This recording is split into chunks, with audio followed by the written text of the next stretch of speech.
मुझे समझ में आती है कि इनकार ही करना था, इनकार करने के बाद जॉब डन। अब ये सारा जो chaos है, the more you explore, it humbles you. It should not make you arrogant, you know. yes. And so the more you do, you understand what सारे अच्छे बड़े लोग, मैंने तो देखा है, सारे अच्छे बड़े लोग जो है वो उनका ये सुनते हैं कि वो चुप ही रहते हैं, इतना पैपा नहीं करते, खाली साली पांडा ज्यादा खड़कता है। अच्छा, मुझे ऐसा लगता है मोशन ये ट्रॉमा रिएक्शन है, मुझे लगता है।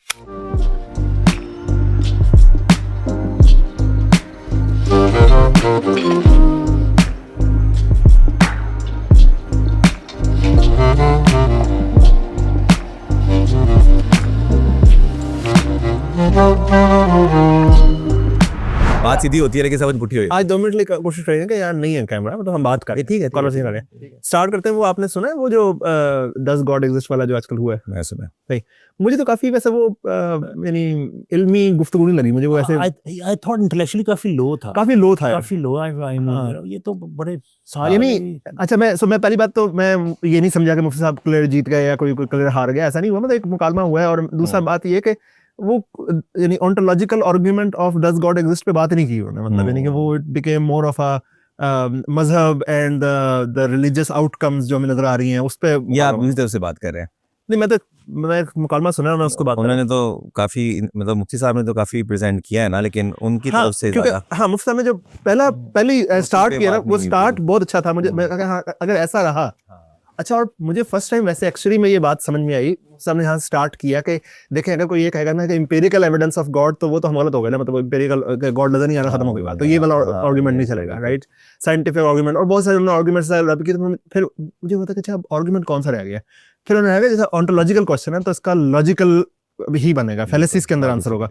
Then I was looking forward to it, but then it never happened. It became a theoretical sort of. Yeah, it's a very. I thought कि ये contingency वाला argument तो मैंने भी कहीं बच्चों ने सुना था, यही यूज होता है। और otherwise भी जो questions आ रहे थे, ये टाइम शाइम वाली सारी कहानी। So मैंने पहला काम ये किया कि मैंने contingency argument पे फिर उसका रिबटल ChatGPT किया तो वो काफी मिल गए। तो फिर मैंने कहा कि अब मसला ये है कि देखो उससे बिल्डअप होता है ना, फिर आगे बिल्डअप होता है। बट बेसिकली ना देखो, मसला मैं समझता हूँ कि गॉड एग्जिस्ट करता है या नहीं करता, उसके अंदर तो ये बहुत मुश्किल नहीं है, ये मतलब इस साइड पे इंक्लाइन होना कि एग्जिस्ट करता है। It's a confirmation bias where you start is where ये भी कह सकते हैं, लेकिन वो रैशनल ज्यादा लगता है, ठीक है, क्योंकि आप जिंदगी में नहीं, लेकिन वो मैं उसको इस तरह कह रहा हूँ कि बहुत सी चीज़ों के ऊपर हम इस पे चल रहे हैं ना, तो हम मतलब अगर हम अपनी ज़िंदगी में 100 ऐसी सिचुएशंस में 90% या 80% चीज़ों में इस तरफ जाते हैं, तो फिर उधर भी हमारा उसी तरफ जाना चाहिए हमें। तो वहाँ पे मतलब मैं इस सेंस पे बात कर रहा हूँ, क्योंकि होना किसी चीज़ का लॉजिकल होना, किसी चीज़ का किसी तुक तरीके से होना, चलो थोड़ा सा बात कर ही लेते हैं, मगर कर ही रहे हैं, कर लें। तो मैं पहले बात पूरी कर लूँ। तो मैं ये कहना चाहता हूँ कि पहली तो बात ये है कि गॉड, मेरा जो पॉइंट ऑफ व्यू है जो समझना चाहिए वो ये कि गॉड को प्रूफ कर लेना, उसकी होने को, वो इनफ नहीं है इस बात पे कि आप उससे फिर जो आगे ड्राइव करना चाहते हैं वो सारा भी फिर आप उसको मना लेंगे। अच्छा, पहली बात तो ये है कि मेरा ज़ाती ख्याल ये है कि ये क्वेश्चन ही नहीं है कि डज गॉड एग्जिस्ट और not. I think the question that we are trying to discuss is can we prove the existence of God or not?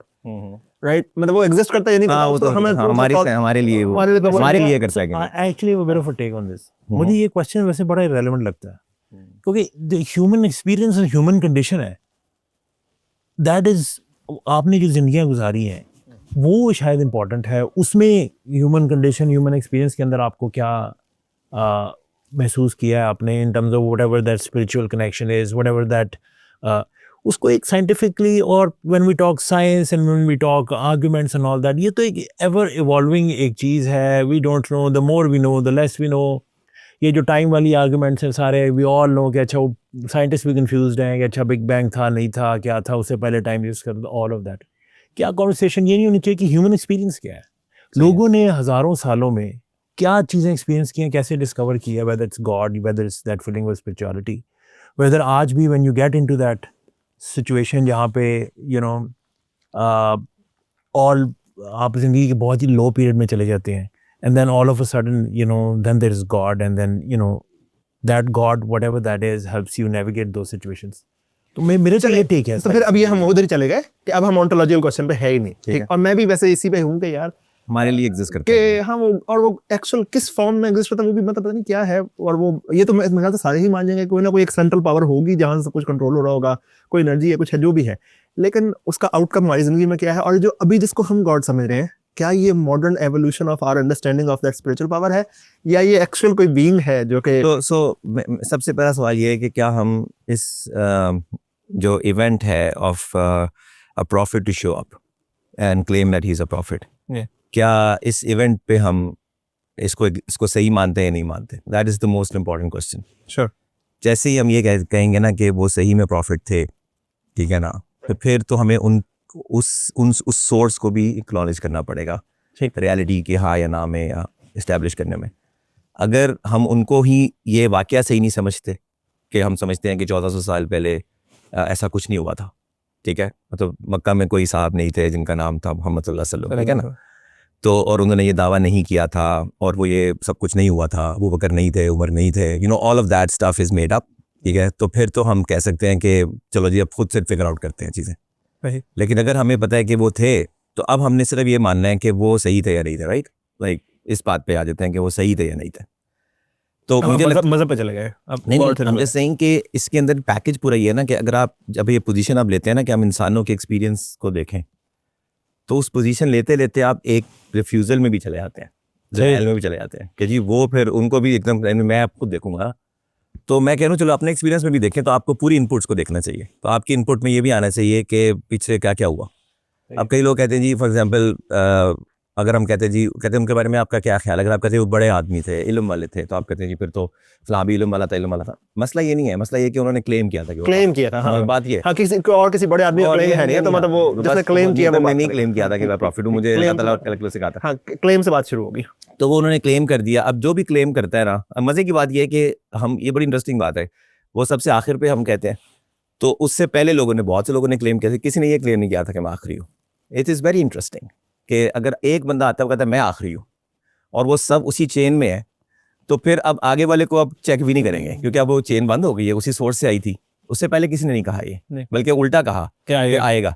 ठीक, तो अब इस पूरे के अंदर रहते हुए आपने ये समझना है कि भाई अब हम बेसिकली या उनका इनकार कर रहे हैं या उनका इनकार कर रहे हैं, बेसिकली गेम सारी यहाँ पे है। और हैपन टू बी के सारा जो चेन ऑफ कमांड बता रहे हैं, मानते हो कि एटम एग्जिस्ट करता है, आप ये मानते हो? श्योर, लेकिन आपको ये नहीं पता कि वो कैसे चलता है। जिस चेन ऑफ कमांड के अंदर की आप बात कर रहे हैं, ये हैपन टू बी के ये सारी chain of command happen in the very similar geographical area. मैं इसलिए कह रहा हूँ कि अगर आपका मैक्सिको में क्यों नहीं आया कोई नबी, नहीं क्यों नहीं आया भी हमारा मसला नहीं है, हमने ये कहना है कि जहाँ आया वहाँ आया कि नहीं। Why is it a geographical thing? देखो ये ऐसी बात है कि हम कि चाइना में क्यों कोविड आउटब्रेक हुआ, तो हम कोविड को नहीं मानते, अब वो उधर क्यों नहीं हो गया, ठीक है, ये मसला नहीं है। हमने ये कहना है कि जहाँ से ना खबर आई है ना, वहाँ पे हुआ है कि नहीं हुआ, ये देखना है।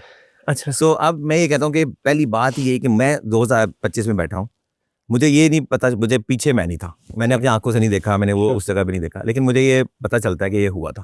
ठीक, तो मैं ऐसी बहुत चीज़ों में बिलीव करता हूँ, लेकिन चूंकि इसके स्टेक्स बहुत हाई है, बहुत हाई, फेयर इनफ। तो आप हिस्ट्री का एक प्रॉब्लम है ये, ठीक, you have to explore history to understand how history is establish. अगर तो ये हिस्टोरिकली बात साबित हो जाती है कि हुआ था, लोकल स्टोरी नहीं है, किसी बादशाह ने 300 साल पहले अपने मौरखीन से लिखवाई नहीं है ये चीज़ कि यार लिखो ज़रा शाबाश 1400 साल पहले ये हुआ था।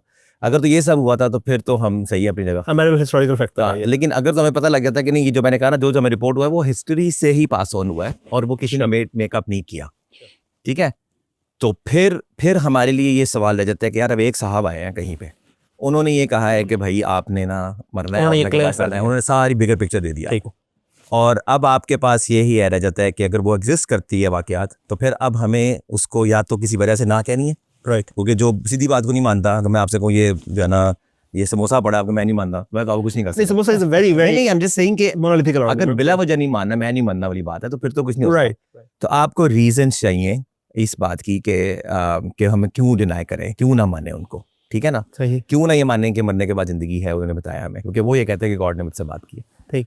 अब आपके पास ये है कि गॉड ने हमसे क्यों नहीं बात की, ये भी लड़ाई है, तो ठीक है, और या फिर आप ये कहते हैं कि गॉड आपसे कैसे बात कर सकता है, वो कहते हैं मैंने की है, राइट। तो अब उसके जो भी क्राइटेरियाज आप अकली तकाजे हैं वो चेक करें, ठीक है ना, और उस पर अगर वो पूरा बैठते हैं तो फिर आपके पास बेहतर यही है कि आप उसको समझ लें कि भाई ये बात एक सोर्स से आई है और ये ठीक है, ये भी एक सोर्स है। जहाँ तक बात है मेरी जन्नत उनका फैसला, ऑल ऑफ दैट, उसमें बहुत डिटेल है, उसमें बहुत, क्योंकि basically eight the end of the day ये बहुत हायर लेवल निजात है, इसलिए अल्लाह ताला ने जो निजात का मसला है ना वो बहुत हाई लेवल है। लेकिन ना अल्लाह ने कहा है कि मैं शिर्क माफ़ी करूँगा, या बहुत या तौहीद पे जो कलमा पढ़ के गया है, वो कलमा पढ़ना कौन सा कोई एक एक्नॉलेजमेंट है, बस एक गवाही है, एक चीज़ पे एग्रीमेंट है। ईमान का हम वो पढ़ते हैं कि ईमान जो है ना वो अमन देने से भी है। तो अमन देने का मतलब ये है कि एक मतलब ये लेते हैं कि आपको अगर जैसे कोई बंदा एक बात कह रहा है तो मैं इस पर ईमान लाया हूँ, मतलब मैंने उसको अमन दिया है किसी प्रॉब्लम से।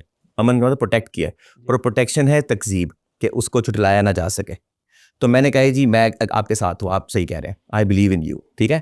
तो अब आपने उसको प्रोटेक्शन दी है कि अब आपको डिनाइल करते, मैं साथ खड़ा हूँ तुम्हारे, क्या होता है देखते। सो ईमान प्रोटेक्शन दी, मैं दे दी, बस इतनी सी बात है। उसका तकाजा सिर्फ इतना सा है, और फिर उसकी अकली तकाजा शिर्क से बचना है, क्योंकि ऐसी ज़ात, वो एक डिबेट है पूरी। बट बेसिकली यहाँ पे आप जब आ जाते हैं ना, तो आपने अपनी असल पर आप आ गए हैं जो रिक्वायर्ड है आपसे। उसके बाद उसके क्या हुआ, भूल गया बताएं, मेरा क्वेश्चन क्या है, क्यों नहीं आप खुश हो रहे हैं? देखिए ये तो अंडरस्टूड है। I mean Islam religion, how it came, हमारी हिस्ट्री क्या है, व्हाट वी बिलीव, हमारा बिलीफ सिस्टम क्या है, हमारी सारा कुछ। आई थिंक कॉन्वर्सेशन तो ये ना, similarly there are many other groups of people जिनके डिफरेंट बिलीव्स हैं। वो अगर आप जो हार्डकोर क्रिश्चियन से भी जाके अगर आप बात करें ना, तो वो तो एक वो अपनी पूरी हिस्ट्री जो बाइबल में कोट किया हुआ है, एब्सोल्यूट वो बिलीव। हाँ, लेकिन उसका रिबटल ये हो सकता है, फॉर एग्जांपल, यानी मुझे इस पे कंफ्यूजन, मैं हर बंदा अपनी कंफ्यूजन में याद खोल के बैठा हुआ है। मुझे इस पे कंफ्यूजन इसलिए होती है कि मतलब एक रिलीजन सही हालत में मौजूद नहीं, और उसके बंदे का क्लेम था कि कंटिन्यूएशन आ रही है, हमारा क्लेम है कि हम एंड है, तो चलो वो एक लॉजिकल बनता है, right. So as of today जो भी हमें अर्थ और गिवन टाइम हमें मिला है, जो हमें स्लॉट मिला है, उस स्लॉट में सबसे लॉजिकल यही लग रहा है, चलो हम इस पे चल रहे हैं। बाकी हमने और एक और ये होता है कि दूसरे और अपने सही हालत में जो मौजूद भी है, हाँ वो सारा है, वो भी है। लेकिन ये है कि सबसे पहली बात तो ये है कि मेरा इस पे एक और टेक है, वो मैं आगे चल के अगर आप कहेंगे तो मैं बात करूँगा, कि मुझे ऐसे लगता है कि जो बिलीफ है उसके ऊपर सही अप्रोच क्या होनी चाहिए। क्योंकि ये जो आता है ना कि 8 अरब लोग हैं, ये हमें एक्नॉलेज करनी चाहिए कि 8 अरब लोगों की अपने अपने एक्सपीरियंसेस हैं, उनके अपने अपने जो है ना वर्ल्ड व्यूज़ हैं उनके, और जिसका असर होता है इंसान के सोचने पे कि वो किस हाल में दुनिया गुजारी है, उसने कहाँ खोली है। तो उसकी जैसे अब जिन लोगों के पासपोर्ट का वीज़ा नहीं मसला होता, उन्हें ये नहीं पता होता कि वीज़ा का मसला होता है। हम लोगों को बड़ा मसला होता है, वो कहते हैं वो क्यों होता है वीज़ा, तो अब उनको पता ही नहीं है उस मसले का। तो ऐसे बहुत I'll give you example. मेरे साथ हो चुका है, कहते हैं वीज़ा क्या होता है। I'll give you example. I have lived in certain countries, जगहों पे, ऐसी जगहों पे मेरा हूँ जहाँ पे उनको they didn't even know कि कोई इस्लाम की ये सही है, ये सही बात है। तो never heard of an idea, हम नहीं गए, ये एक और प्रॉब्लम है कि हमें उसके हालत का नहीं पता। हाँ, तो जब नहीं पता तो आप ये फतवा नहीं लगा सकते ना कि ये मैं तो जन्म में चल रहा है, मैं इसको देख रहा हूँ। अगेन फतवा तो वो लोग हैं डिबेट लेनी हो, हम तो अपना मसला लेकिन मैं वही बता रहा हूँ कि हम 3-4 चीजें इकट्ठी छेड़ रहे हैं। तो पहले वापस आते हैं। मुझे लेस कंसर्न है वैसे कि कोई जन्म में जाएगा, वो अल्लाह का मामला है। मेरा ये पॉइंट है कि मैं जो कहना चाह रहा था वो ये थी कि बात के डिबेट से हमने बात शुरू की है, तो डिबेट में बात आ गई कि लॉजिक की बेसिस पे। तो मैंने वहाँ से ये बात की कि यार मैं ये समझता हूँ कि ये इस सारी डिबेट में मुझे कहीं ना कहीं खुदा का इनकार इस तरह भी नज़र आता है, या नबी का इनकार नज़र आता है, क्योंकि आप कहते हैं यार वो सोर्स ही नहीं है। मेरा ये प्रॉब्लम है इस पूरे लॉजिकल आर्गूमेंट में कि जब आप किसी से बात करते हैं तो मैं उसको ये क्यों नहीं, मैं ये नहीं कह रहा मान ले आओ, मैं उससे कहता हूँ यार ये बताओ ये हुआ था कि नहीं हुआ था, और अगर हुआ था तो फिर ये बताओ कि क्या उस पर ये सब हुआ था, सब कुछ, फिर तुम्हारा इनकार करने की वजह क्या है। तो यहूदी इनकार करते हैं फॉर एग्जांपल, वो मैं एग्जांपल देता हूँ, वो उनको नबी नहीं मानते, ठीक है। वो ये कहते हैं, मैंने एक यहूदी आलिम से पूछा, उसने कहा कि हम नहीं मानते। मैंने कहा यार क्यों? तो उसने कहा कि उन्होंने ना ऐसी बातें की हैं जो मैं मूसा अलैहिस्सलाम ने कहा था कि वो कोई नहीं कर सकता, अगर कोई करे तो उसको नबी ना मानना। मैंने कहा वो कौन सी बात है? उसने कहा कि उन्होंने ऐसी ज़बरदस्त बड़े बड़े हुक्म थे यहूदियत के, वो कैंसिल कर दिए, जो कि हमें ये कह कर कहे गए थे कि यार ये नहीं छोड़ना तुमने कभी भी, जैसे सब्त, यौम सब्त है, सैबत जो कहता है। तो अब कुरान उस पर एड्रेस करता है कि भाई हुक्म मनसूख होना जो है ना, ये तो कोई ऐसी बात नहीं है, हमने दिया था हम मनसूख भी कर सकते हैं। तो जब उसने मज़े की बात है, उसने मैंने कहा तुम मुझे अभी तौरात में दिखाओ कहीं, तो उसने मुझे तौरात खोल के दिखाई, वहाँ शिर्क का जिक्र था। वहाँ ये बात थी कि तौहीद से अगर तुम्हें वो रोके और तुम्हें इस तरफ लगाएं, उसमें हुक्म का नहीं है। इंटरेस्टिंगली, मतलब मेरी थोड़ी सी कॉन्वर्सेशन बता रहा हूँ। वो इनकार क्यों करते हैं? क्योंकि वो कहते हैं यार ये चीज़ सही नहीं बैठ रही। तो हमें प्रॉफेट सल्लम, अब आप ये कह सकते हैं for example, for the sake of saying it, some people raise questions on his life, on his a lot of things, but then there are, अगर आप न्यूट्रल हैं तो आपने उसको प्रॉपरली देखना है। वो चीज़ जैसे फॉर एग्जांपल एक दफ़ा हम मैं न्यूयॉर्क में था तो मेरी कज़न ने कोई वहाँ मूवी लग गई, तो वो इसी तरह की थी कि उन्होंने उल्टा सीधा वहाँ ब्लास्फेमी जो भी था, तो मैंने मुझे उसने कहा कि जी उन्होंने तो ये उस वाक़या हुआ था और उस वाक़ये में ऐसे हुआ था, तो वो उन्होंने ऐसे किया था। मैं कहा यार अब ये क्या जवाब है इसका, बताओ। अच्छा, मुझे समझ ना लगे कि मैंने ना वो एक तफसीर उठाई, उनके पास एक तफसीर पड़ी हुई थी, मैंने वो तफसीर उठाई और मैंने उस वाक़ये को जाके खोला, उस पर अच्छा खासा उसमें लिखा हुआ। फिर उसके अंदर जब मैंने वो वाक़या पढ़ा तो मुझे उसका काउंटर पर्सपेक्टिव पता लगा कि ये असल में ये हुआ था और ये इसको इस तरह देखा जाता। तो मुझे एक तसल्ली हुई कि वो ये बातें एलिगेशन से ज़्यादा कुछ नहीं है, लोगों ने इस पर बहुत एकेडमिकली काम किया है। अच्छा, लॉजिकल फेलिसीज में ना एक फेलिसी होती है कि आप पहले जूम आउट करो किसी बात को और आप चूंकि उसको वहां पे प्रूव ना कर पाओ तो फिर उसको जूम इन करके कहो यहाँ पे प्रूव नहीं हो सकती। मुझे इसका शायद ये फेलिसी ऑफ कंपोजिशन है या क्या है, मुझे इसका याद नहीं आ रहा। जैसे अगर हम ये कहें कि यूनिवर्स इज मीनिंगलेस, आप जूम आउट करो, पैदा हुई थी खत्म हो जाएगी, इसका कोई मीनिंग नहीं है, hence your life is meaningless. That's not true ना, उस कॉन्टेक्स्ट में वाकई मीनिंगलेस होगी, जब हमारे कॉन्टेक्स्ट में आ गई तो मीनिंगफुल हो गई। ठीक है, मुझे लगता है कि personally speaking it's a very personal thing, ठीक है। So if you are honest in what you are saying then I can't question that, because you can tell me what you feel and how you feel, ठीक है। मैंने बहुत अरसा पहले ये सोचता था कि मैं जो सोचता हूँ वो तुम्हें भी सोचना चाहिए, उसको भी सोचना चाहिए, और ये सब तुम नहीं मान रहे, क्यों नहीं मान रहे। मुझे लगता है कि अब मैं इससे बाहर निकल गया हूँ। मुझे लगता है कि सबसे पहले मुझे अपने आंसर्स चाहिए, और मुझे ऐसा लगता है कि आई हैव इनफ एविडेंस, ठीक है। I have enough evidence to see, for example मैं हर चीज़ को अगर उस नज़र से देखता हूँ, you call it confirmation bias, but again मैंने कहा कि मैं ये भी देखता हूँ कि क्या सिर्फ इस मौके पे मैं ये बायस कर रहा हूँ या मैं बाकी ज़िंदगी में भी ऐसे गुजारता हूँ। तो अगर मेरी बाकी ज़िंदगी इसकी शाहिद है कि इसके बगैर मैं चल नहीं सकता आगे, मैं तो हर चीज़ में फंस जाऊँगा। तो अपनी कंफर्ट के लिए जिस तरह मैं चलता हूँ मैं उसी तरह यहाँ भी देखता हूँ, सीधा जो मैं हूँ मैं वैसे देखता हूँ, और मुझे तो ऐसे नज़र आता है। अब मुझे नहीं पता मेरे पे जादू किया हुआ किसने या मैं किस वजह से इन्फ्लुएंस्ड हूँ। तो फॉर एग्जांपल जब मैं कुरान देखता हूँ, ठीक है, कुरान के अंदर अल्लाह ताला जो है ना अपने आप को इबादत की हमें दावत देता है, ठीक है, कि इबादत करो और बुदू रब्बकुम। कुरान हमें जो है रब कहता है, हमें रब से सिखाता है, रब मतलब पालने वाला है। तो मैं पेरेंट्स को देखता हूँ, तो पेरेंटिंग में मुझे एक बात समझ में लगती है कि ये जो निज़ाम है, मैं अपने माँ बाप की इज़्ज़त क्यों करता हूँ। ये तो बात है ना कि मैं करता हूँ, बल सवाल उस पर भी उठाया जाता है, बट हम उठाते नहीं हैं।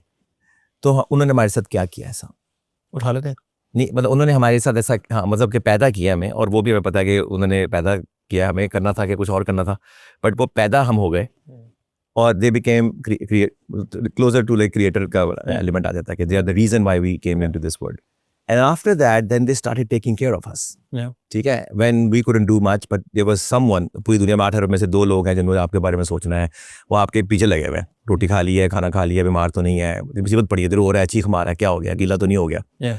और ये सब करने के बाद you are suppose to acknowledge that and be thankful, ठीक है ना। ये मुझे लगता है कि मुझे इससे ये नज़र आता है कि इसी तरह यार मेरी बहुत से काम, मेरा हार्ट बीट कर रहा है, ठीक है, और जब वो रुकता है तो मुझे वाट लग जाती है, और मेरी 1000 चीज़ें ऐसी हैं जो चल रही हों तो मैं उसकी परवाह नहीं करता, वो रुकती हैं तो अपनी एग्जिस्टेंस बताती हैं मुझे। मैं भी था, मेरा ब्लड प्रेशर चल रहा है अभी, मुझे पता नहीं है, मैं जो मर्जी करूँ, जहाँ से छलांग लगाऊँ, ब्लड प्रेशर ऊपर गया नीचे भी आ गया, मैंने शुगर खाई ऊपर गई नीचे आ गई, लेकिन जब वो ख़राब होता है सिस्टम तो फिर मेरी वो परमानेंट जिम्मेदारी बनती है ना, रियलाइज यार वो पहले जैसे चल रहा था वैसे नहीं चल सकता, you know. So when it is happening, if I consider that as a default, and when it doesn't happen I complain, ठीक है। Instead when it doesn't happen I say कि no free lunch anymore, but when it was working I should be thankful कि ये चल रहा था, so that I could upgrade, I could experience little bit here and there.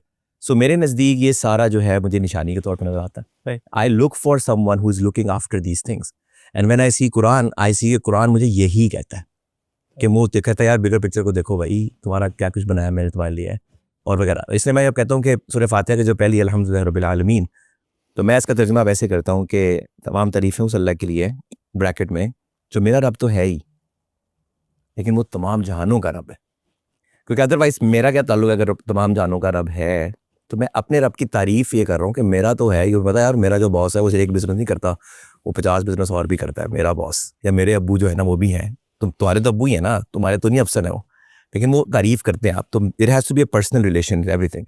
So Quran जब आपको high level पे बात करता है, इंसानियत के लेवल पे बात करता है, तो वो बंदा बना देता है आपको, अल्लाह को, बंदे को, और अल्लाह रब बनता है। इसे 90% दुआएं जो है वो रब बना के साथ हैं, 100% नहीं थोड़ी सी है 1-2 अंता या उस तरह से, वो भी डायरेक्ट हुए में आप, पर ज़्यादातर लाइक 90 तो मैंने सेफ साइड कह दिए, बट रब का लफ्ज़ बहुत इस्तेमाल होता है, विच इज़ लाइक यार मैं तुम्हारे लिए इतना कुछ कर रहा हूँ।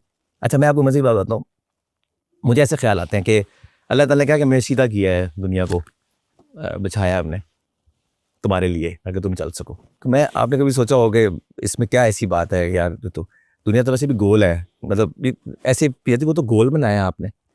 मुझे लगता है कि वो गोलाई जो है वो इतनी बड़ी की गई ताकि वो प्रैक्टिकली बहुत ही सीधी भी हो जाए, उसका कुछ पोर्शन ऐसे हो जाए कि जैसे वो इतना बड़ा है कि उसका उसमें आप मोटर भी बना सकते हैं क्या सीधी। तो वो जो फिर गोलाई है, फिर उसके अंदर जो ड्यूरेशन देनी थी और वो करनी थी, तो पूरा ये जो ग्रेविटी का चक्कर है, मुझे लगता है शायद कभी कभी शायद साइंस इस पे पहुंचे कि it had to be implemented at this scale so that this little can happen. Because एक चीज घूम रही है, वो उसको घुमा रही है, उसको घुमा रही है, वो चल रहा है ना। देखिए हम सब और मुझे लगता है कुछ ही चक्करों के बाद, शायद ज़्यादा चक्कर नहीं है ये, कोई 15 ऐसे आप अगर कॉइन फेंकें उसके अंदर, वो जो आपने देखा होगा एक्सपेरिमेंट उसमें साइंस म्यूजियम में ग्रेविटी को जो दिखाते हैं, आप कॉइन फेंकते हो, घूमता घूमता घूमता घूमता 15-16 चक्करों के बाद वो घुस जाता है अंदर। तो अब अगर दुनिया को आपने ऐसे कोई 25-30 चक्कर ही होते हैं उसके गिरे, तो इतने बड़े बड़े चक्कर देने थे ना आपने को, मिलियंस ऑफ 250 मिलियन साल का एक चक्कर, उसका अगला चक्कर, उसका अगला चक्कर, तो probably you know all of that had to happen. And then there are people who talk about scientific evidence and all that stuff. You know, it is mind-boggling. Mind-boggling है कि why is it that there is such a resemblance to the reality that we discover after so much technology and the words that have very strong reason to imply those meanings. You know, somebody was uttering that. Because those words are very generic. नहीं तो generic की भी बड़ी वजह है, मैं उसकी भी उस पर भी बात कर सकता है। Right. सब कुछ है। पॉइंट इज कि मेरे लिए ये बहुत रीजंस है। Sure. I think I feel safe and vaccinated and secure. I have sympathy and empathy with everyone who is honest and says कि मुझे नहीं समझ में आ रहा। मैं कहूँगा बेटा, फिर जैसे स्टीव जॉब्स ने कहा, if you don't know what you love, don't settle, keep looking, don't stop. मेरा उसको आंसर ये होगा, बेटा keep on looking, but don't settle down in the sense कि मैं को मुझे समझ नहीं आ रहा इसलिए मैं कुछ करता नहीं हूँ, मुझे पसंद है लेकिन मैं ये करता हूँ, जो मुझे नहीं पसंद लेकिन मुझे समझ नहीं आ रहा तो मैं ये करूँ। मैं कहूँगा ये ना कर बेटा, वही ढूंढता रहा, क्योंकि जिंदगी फिर वही है असल में। और हम सब इसमें अच्छा ये पॉइंट कपल ऑफ थिंग्स है भाई। एक तो जो probability argument है वो at some point in time it fails because the problem with probability argument is yes, Earth हमारा planet एक Goldilocks zone जिसे कहते हैं उसमें है, there are so many things had to be in a very specific way for this to happen, but that's a probability argument. अब अगर आप वो roll of the dice, number of trials, billions and billions and billions of universes and you know I mean universe और वो galaxies हैं, तो वो probability अगर बहुत थोड़ी भी है, but the number of trials is so high, तो हो सकता है ये कहीं और भी बन रही हो। So probability argument थोड़ा सा ये एक प्रॉब्लम है कि if anything probability argument आपको बताता है कि हाँ और भी होंगी, हो सकती। पॉइंट ये है कि देखिए अब आप अपने पर्सनल हाँ तो so yeah there will be more as well, but अभी तक नहीं है, तो ये बहुत इंटरेस्टिंग और है। ये बहुत इंटरेस्टिंग क्यों है? क्योंकि देखिए अब 14.1 बिलियन ईयर्स आप कहते हैं जी, जो भी हमारे पास साइंस का डेटा अवेलेबल है, 4.7 अर्थ को हैं बने हुए।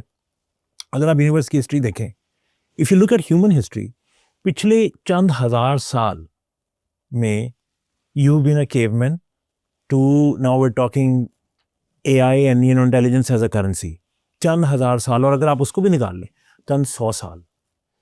सो अगर रोल ऑफ अ डाइस था और कहीं पे बनी थी, तो आई एम प्रीटी श्योर कि फिर जरूरी तो नहीं है वो एग्जैक्ट 4.5 बिलियन पहले ही जिस अर्थ बनी। तो अगर ये कॉस्मिक स्केल पे चंद हजार क्या चंद लाख साल भी it's as a minute scale, right? अगर कोई 1000 साल 1 मिलियन साल पहले भी अर्थ टाइप प्लैनेट बना होता जहाँ पर इंटेलिजेंट लाइफ आई होती, तो वो तो हमारे से पता नहीं कहाँ कितना आगे होते। और अगर वो बहुत ज़्यादा आगे थे and you know people trying to communicate and look for science of life, उन्होंने हमें अप्रोच नहीं किया अभी तक। So the probability कि you know this blue pale planet somewhere again हम ये बात कर रहे हैं कि सो यहाँ से बात इस तरफ जा रही है कि मैंने आपको कहा कि मेरे लिए ये सब रीजंस है टू बिलीव, राइट? कि यार, और मैं फिर कुरान पढ़ता हूँ, अगेन वो रिकनसाइल होता जाता है, ठीक है? सो मुझे लगता है कि यार मैं तो बहुत पीस में हूँ, ठीक है? आप नहीं मान रहे, आपके पेट में दर्द है, आपके सर में दर्द है, आपका क्या मसला है? मेरा मसला नहीं, मैं तो ये खा सकता हूँ। अच्छा, एक और चीज़ भी होती है कि अगर आपकी गॉड नीड पूरी हो जाती है तो फिर then you don't look for any further need. बहुत से लोग कहते हैं ना कि तुमने हिंदुइज्म पढ़ लिया है, तुमने फलां चीज़ पढ़ ली है, तो ये भी होता है, उनको भी जाके देखो, उनको भी जाके। तो मैं तो यही काम करता रहूँगा। तो मेरा ही उसमें ये जवाब होता है, मेरी पर्सनल जवाब है कि यार मैं जिस घर में उठा हूँ, ठीक है, तो मैं उस पर सेटिस्फाइड हूँ। अगर आप अच्छा जवाब होता है कि क्रिश्चियन भी अगर सेटिस्फाइड है, तो मैं इसका यही जवाब दे सकता हूँ कि हाँ यार, और मैं कैसे उसको कहूँ कि भाई तू सेटिस्फाइड नहीं है, तू मुझे पता तू सेटिस्फाइड नहीं है, वो कह रहा है मैं हूँ, कसम खा रहा हूँ। तो इस पे मैं कुछ नहीं कर सकता। और ये आर्गूमेंट उन्होंने भी दिया था कि तरकीब इस्तेमाल का उन्होंने आर्गूमेंट दिया था, और उसका उन्होंने जवाब नहीं दिया कोई। तरकीब इस्तेमाल यही है कि अगर मैं कोई चीज़ देखूँ, मतलब मैंने डेवसिंग ज्वाइन करनी है, तो मैं देखूँगा यार ये डेवसिंग जो भी कहता है भाई CEO, लेकिन एम्प्लॉई से मिलते हैं, पूछते हैं भाई कंपनी कैसी है, कंपनी में जो लोग हैं भाई इधर ना इधर तो ये होता है, पहले ये कहते हैं, ठीक है ना। राइट। शादी करनी है आपने कहीं, तो आप ये नहीं कहते कि वो क्या कह रहे हैं, आप कहते हैं कि भाईजान इनके घर में जो पहली शादी हुई हुई है उनके ख्याल का भाईजान हमने बेटी दे के फंस गए, आप ना दीजिएगा। तो ये बड़ी जेन्युइन चॉइस है, ऐसी चॉइस होती है, सर्वे होता है, विदाउट कस्टमर से टेस्टिमोनियल्स होते हैं। इट्स लाइक यार आपका एक्सपीरियंस कैसा है, ये नहीं कि ये जो कह रहे हैं मैं जाके कौन सा, मैं एक्सपीरियंस तो अच्छा नहीं लग रहा अभी इस टाइम पे। कौन सा नहीं लग रहा, इसलिए बहुत मुश्किल है। इसलिए मैं कहता हूँ कि पहले आप इस चीज़ के ऊपर हम मुसलमानों को ये जिद छोड़नी चाहिए कि हम ये कहें कि यार हमें मत देखो, जो है ना उस दर जाके देखो। भाई ऐसे होता नहीं है। ये जब से आपने इस चीज़ को, वो जो कलमा पढ़ाओ, खान साहब कहीं सुन लिया कि कलमा पढ़ाएगा जन्नत में भेजेगा, तो खान साहब बाहर गए, हिंदू पकड़ा, उनको कहता है कलमा पढ़ो, वो कहता है मैं नहीं पढ़ना, कहता तुम्हारा बाप भी पढ़ेगा, उसको मारना शुरू कर देता है, मार के लहूलुहान कर देता है, कहता जोक कहता अच्छा पढ़ाओ खान साहब, कलमा पढ़ाओ। खान साहब कहता मुझको नहीं आता, तुम खुद ही पढ़ो। तो ये किस किस्म की मुसीबत है। तो हम वो ब्रायन लारा का वो जो था, इंज़मामुल हक ने कहा कि हमने इतनी लंबी बात की थी ब्रायन लारा से, इस्लाम ऐसा ऐसा था, वो बिल्कुल कन्विंस होने वाला था। तो उसने कहा अच्छा यार ये सारा किधर है, कहीं कोई तो कहीं एक जगह पे भी नहीं है ना। तो ये एक बहुत बड़ा क्वेश्चन मार्क है। और अगर आप देखें तो ये बात बिल्कुल सही है कि अब जब आपका, अगर आपने एथीज़म का जवाब दे रहा है तो आप दलाइल से सवाल ही नहीं है, जवाब सवाल ही अमल और आउटपुट से है। तो अब आपको मजबूरी है कि आप आउटपुट ठीक करो, या तो चुप करके बैठो, बर्दाश्त करो, फारन मारो या पास करो, क्या है बर्दाश्त करो। I have a question on this. I think, but isn't there an inherent problem with this line of thinking? This point of view से, because then if I think then my system is superior, then उसका नहीं देखिए, show भी कर लिया मैंने, show भी कर लिया मैंने, फॉर एग्जांपल शो कर लिया, हाँ ठीक है, मैं हाइपोथेटिकली, हाँ इज वेरी इम्पोर्टेंट। हाइपोथेटिकली आप अज्यूम करें कि let's say, I mean just talking about our system, ठीक है, मैं बिलीव करता हूँ कि मेरा सिस्टम सबसे अच्छा है, and I am able to showcase that as well. How but then if मैं कल कम टू, मैं आपको बताता हूँ, मैं आपको उसके ऊपर मैं इस क्लास से बात करते I build a big tower and I write my religion is above, मेरा religion 2 किलोमीटर से और पे। हम सही से ऐसी बातें करते हैं। लेट्स सपोज दिस, आप कर ले, सपोज कर ले, let's suppose, then that at the end of the day it becomes the identity, and then you want to then push it to other people. I'll give you an example. So मैं ना सिर्फ religion की बात नहीं कर रहा. So for example, Western society always thought कि capitalist system जो उनका system है is much superior than communist system. yeah, But then because they've now established in their heads कि ये बेहतर है, outcome अच्छा उसकी है जो maybe more wealth. You know, okay, how? ठीक है, Yeah, it results in more wealth. Western country. ठीक है। So now they're at war. They have been war with all the other systems. क्यों? क्योंकि वो fundamentally they think उनकी outcome की base के ऊपर their system is better. Sure. So wouldn't that way of thinking कि अच्छा if somehow I think my system is better और मैं उसकी output भी दिखा दूंगी है देखिए बेहतर है, तो then मेरी natural urge नहीं है उसके बाद फिर उसको सारी दुनिया में जबरदस्ती implement So मैं बताता हूँ इसमें। So इसके अंदर ये चीज़ है कि आप सबसे पहले ये देखें तो आप ये कह रहे हैं कि एक सिस्टम पे यकीन का आ जाना एक्चुअली में ह्यूमैनिटी के लिए डेंजरस भी हो सकता है कि सब if I think it's लेकिन यकीन आ जाना is fine, but I think it's superior than everything else that has ever existed. So मैं बताता हूँ ना कि लेट्स से आप मेरी एक प्रोडक्ट है, आपकी भी एक प्रोडक्ट है, ठीक है, सो हम compete कर रहे हैं, ठीक है, तो अब उसके अंदर एक तरीका है कि मैं कहूँ मेरी प्रोडक्ट ये ऐसी है, एक है कि मैं कहूँ इसकी प्रोडक्ट ऐसी है, ठीक है ना। I will talk about what I have, you will talk about what you have, let the customer decide. देखिए ऑब्जेक्टिव This is बट मेरा पहले एक बात ये बात समझ आई कि let the customer decide, वही मैं कह रहा था कि आपका बिलीफ सिस्टम है, आप समझते जी हमारा बहुत अच्छा है, दुनिया बड़ी खुश रहेगी। भाई आपको हमेशा मार्जिन है आपके पास कि आपके मुल्क हैं, आपके खित्ते हैं, आपके पास आपके people who follow and agree with you. You can always do a lot of things within that system to show कि what is the output of what you believe in. और दूसरे का मैंने बता दिया, उसके पहले तो खद्दो खाल तय हो सकते हैं कि भाई उसको ये नहीं कहना करते रहो, लेकिन अब अगली बात यह है कि उसकी एक आउटकम निकलती है कि जब मैं सुपीरियर आप कह रहे हैं ना, वो ये उसको आप रोक नहीं सकते। किसी कोई भी आपको जिस सारे शरीफ होकर बैठ जाए, एक फनकार उठेगा, जैसे हम सारे बैठे हुए ना, हम सारे कहते हैं किसी ने किसी को कुछ नहीं कहना, सारे अपने अपने हथियार फेंक दो, वही वाली बात के हथियार फेंक दो, अब ये सोचता है यार एक सेकंड, ठीक है मैं एंड पे फेंकूंगा, ये सारे जैसे फेंकेंगे, मैं कहूँगा चलो तोड़ी ऐसी तैसी, ठीक है। अब उसका मैं क्या कर लूँगा, ये अब इसने गलत किया ना, अब आपको यार, अब आप सोचोगे इसको रोकें यार, ये हमारे सही के अंदर रुकावट डाल रहा है। आप ये गारंटी नहीं दे सकते कि सारी दुनिया एक पेज पे आ जाएगी, you can not guarantee, some people will always have their agenda, उनके अंदर केमिकल उठेगा कोई, वो आ जाएंगे उस तरफ, ठीक है, और आपको फिर उनको फोर्स, तो इन देयर पिक्चर ना कैपिटलिस्ट मेरे ख्याल से वो यही सोचता है कि अच्छा खासा हम सही दुनिया बिल्ड कर रहे हैं, ये जो दूसरे हैं ना ये बड़े गलत लोग हैं, ये इन्होंने पंगा डाल के छोड़ना, इनको पकड़ के मार ही देते हैं, यानी इनको दबा देते हैं। और हमारे यहाँ भी ऐसी होता है कि हम कहेंगे कि यार हम बिल्कुल सही है, ठीक है, लेकिन हम अगर ये बंदे जो है ना ये ऐसी बात करेंगे तो हमारी सोसाइटी का बैलेंस खराब होगा, ये आके उसमें फाशत फैलाएंगे, ये करेंगे वो करेंगे, तो हम इनको फिर ज़बरदस्ती पकड़ लेते हैं ताकि सारे खुश रहें। बट मैं सिर्फ यहाँ पे ये कह रहा हूँ कि ये तो होगा, ठीक है, लेकिन मेन चीज़ ये है कि आप जब तक ये अंदर नहीं देखेंगे ना, अपना क्राइटेरिया आप बाहर अपनी हाई नहीं करेंगे ना मुसलमान, तो इनको कुछ जगह नहीं मिलने वाली। तो वो तो हम भी करेंगे ना, वो तो ज़माना करीब, वो तो ज़माना करीब में नज़र नहीं आ रहा है करेंगे, ठीक है, फिर ये कुछ ही होगा जो हो रहा है, क्योंकि अभी जो हालात जा रहे हैं फिर ऐसे ही होगा, मतलब वो, क्योंकि जब तक हम इनवर्ड नहीं देखेंगे, जब तक हम ये नहीं देखेंगे कि हमने अपने लिए, कितना आसान है यार, मतलब जब आप किसी को मैसेज करते हैं ना लिंक्डइन के ऊपर और उसके भूसे होते हैं उसके इनबॉक्स में, ठीक है, तो आप जो है ना वो लिफ्ट भी नहीं आती, आप फ्रस्ट्रेट भी होते हैं कि यार मैंने 200 लोगों को मैसेज किया, कोई रिप्लाई नहीं कर रहा। जब से मैंने सोचा कि यार अपनी वॉल पे तो कोई कुछ नहीं कहता, अपनी वॉल पे जो मर्जी लिखो, बड़े मिल जाते हैं आपको, तो आप अपनी वॉल पे काम करो यार, वो आसान काम है, आप अपनी फीड में अपने लोगों के फीड में आओगे तुम, ठीक है, दिस इज बात, they will listen to you. वही बंदा उसको मैसेज भेजो वो नहीं देखता, लेकिन उसने मेरी पूरी 20 मिनट की वीडियो देखी होती है, क्योंकि वो उसके फिट होती है उसके अंदर। तो आप अगर अपनी जो है ना अपने आप दूसरों को वज के जाके करोगे तो वो कहेंगे आप निकलो यहाँ से भाई, मेरे पास और 4 भी आए हुए। आप कुछ प्रोड्यूस करो, दुनिया को बताओ चाइना किस तरह अट्रैक्ट कर रहा है दुनिया को, इवन वेस्ट ने कैसे अट्रैक्ट किया, दे प्रोड्यूस दीज थिंग्स।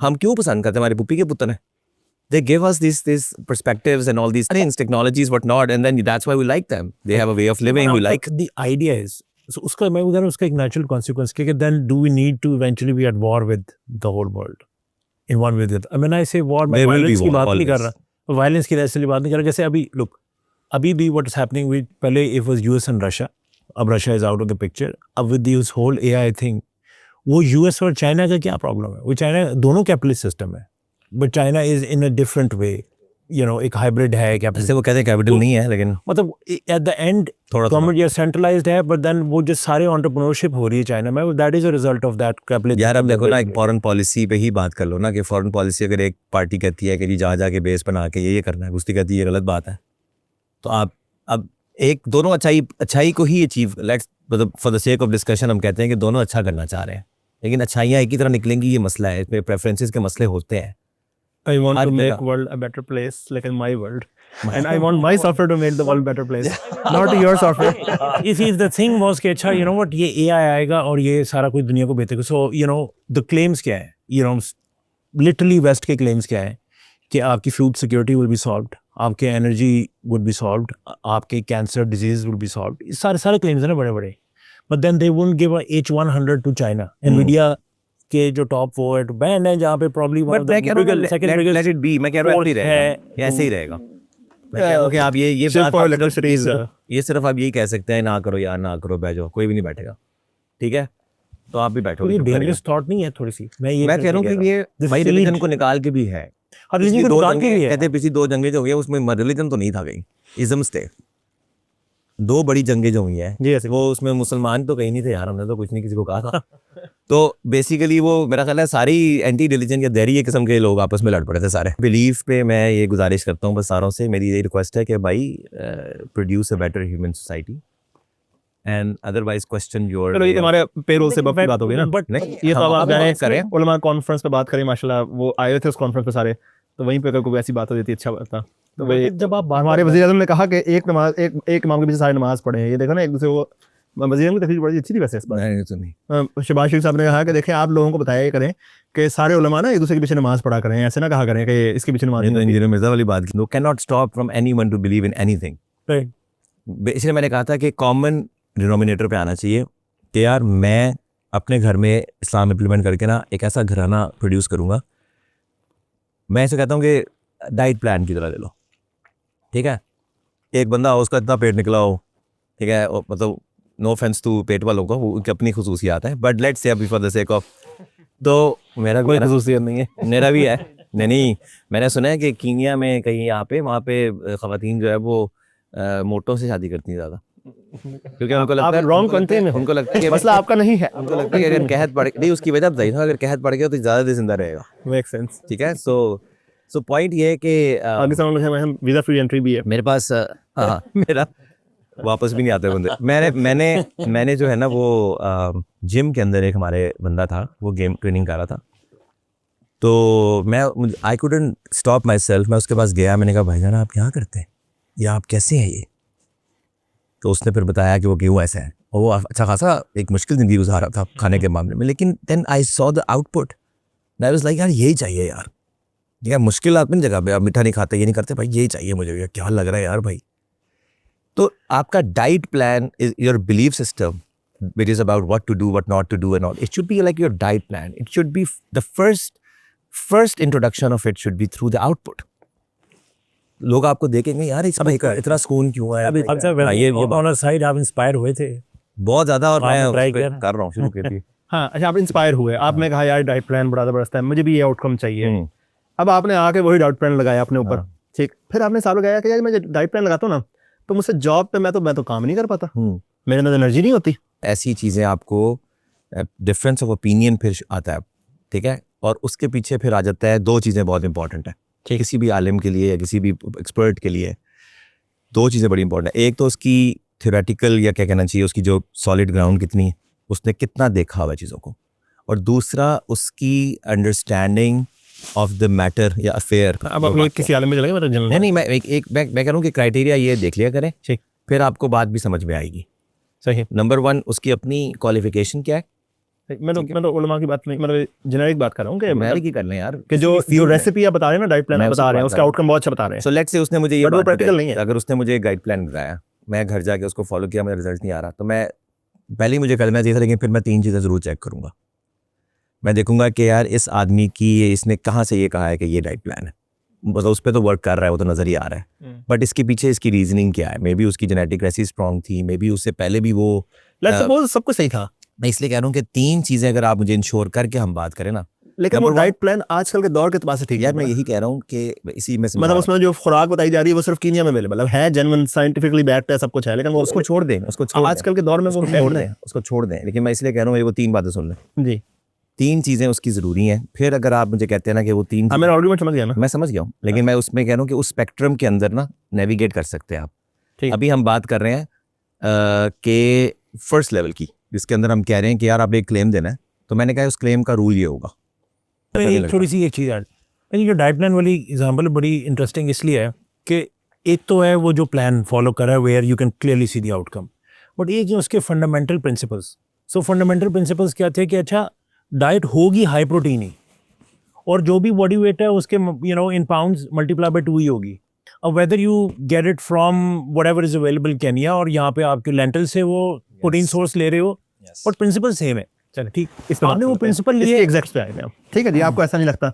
ये मेरे ख्याल से ये आपकी ना वो वाली राय है जिसमें आप सेफ एक्ट, आपने भी कहा कि मुझे ऐसे लगता है। चलो मैं एग्जांपल, मैंने कहा मुझे ऐसे लगता है हमारा, सॉरी बड़ा आपने भी यही कहा कि मुझे लगता है कि ये प्रैक्टिकल नहीं, मुझे लगता नहीं, मैं तो बात कर रहा हूँ। मैं पहले आप यही है ना, मुझे लगता है प्रैक्टिकल नहीं है, मुझे लगता है प्रैक्टिकल है। नहीं, मैं कह रहा हूँ वो बताएं कैसे नहीं। एक ही चीज़ ऐड करूंगा, ये प्रिंसिपल एक्सट्रैक्ट आपने करके अगर आप अपने लिए डाइट प्लान बनाते हैं, वहाँ पे तो मसला बन गया ना। We suppose to follow certain things in exact certain way. Can you adopt those principles from the diet plan yourself and then apply? मैं पहले सिंपल आपको बात बताता हूँ। आप मिसाल के तौर पे एक बंदा आपसे कहता है मीठा छोड़ना पड़ता है, फॉर एग्जाम्पल, आप कहते हैं मुझसे नहीं छूट सकता, तो आपके लिए इम्प्रैक्टिकल नहीं है। ये एक तरह की इम्प्रैक्टिकलिटी है, सही है। एक ये है कि वो कहता है मीठा कीनिया से मिलेगा, वो कहता है मैं नहीं लेके आ सकता, ये और तरह की इम्प्रैक्टिकलिटी है, ठीक है। So we have to pinpoint कि जो इम्प्रैक्टिकलिटी है वो एग्रीएबल भी है कि नहीं। मैं ये कह रहा हूँ, मैं आर्गुमेंट ये है प्रैक्टिकलिटी एग्रीएबल है, अगर प्रैक्टिकलिटी एग्रीएबल है, इम्प्लीमेंटेबल नहीं है, it is a different thing. मेरे पैसे नहीं है, वो कहता जी मैं तो वो कैप्सूल खाता हूँ, फलां खाता हूँ, मैं तो अफोर्ड ही नहीं कर सकता ये सब, तो मेरे लिए तो नहीं है फिर ये सेहत। तो ये मैं एग्री तो कर रहा हूँ ना, उससे होते तो मैं खरीद लेता, मुझे भी फायदा होता, मेरे पास जिम नहीं है, फलां नहीं है, लेकिन एग्रीएबल है, इम्प्लीमेंटेबल नहीं है, तो इस पे बात हो सकती है। ग्राउंड रियलिटीज पे नहीं, बस मैं तो ये कह रहा हूँ। मैं वही कह रहा हूँ कि इस पे बात हो सकती है। फिर आप उससे एक सवाल पूछेंगे, जनाब कोई बंदा अगर जो है ना सप्लीमेंट नहीं खा सकता, मच्छी नहीं खा सकता, उसके पास सिर्फ 1,500 रुपये है, उसमें सारा प्रोटीन आप जैसी बॉडी बनानी है, तो फिर उससे पूछेंगे। अगर तो उसने कहा कि नहीं बन सकती भाई ताड़ा कुछ नहीं हो सकता, फिर तो कुछ नहीं हो सकता। लेकिन अगर उसके बाद फिर वो कोई जवाब देता है तो वो, अब इसमें जो ना करेगा ना, मैं एक बात को कर दूँ, उसमें 3 चीज़ें देख लो बस। ठीक, मैं 3 चीज़ें पूरी करना चाहता हूँ अपनी। पहली चीज़ ये कि उसकी ट्रेनिंग कितनी है, उसका वाक़े का इल्म कितना है, तजर्बा वाक़े का, ठीक। और तीसरा उसका एनालिसिस करने की पावर कितनी है, यानी कि जोड़ने की, डायग्नोसिस की, कि मैंने सक्सेसफुली आउट ऑफ 1,000 पॉसिबिलिटीज़ में मैंने पिन पॉइंट करके कि this is a case of 545, और मैंने उधर से सारा देख लिया कि मुझे सारा पता है ये 1 है, ये 2 है, 3 है, इसका इलाज है।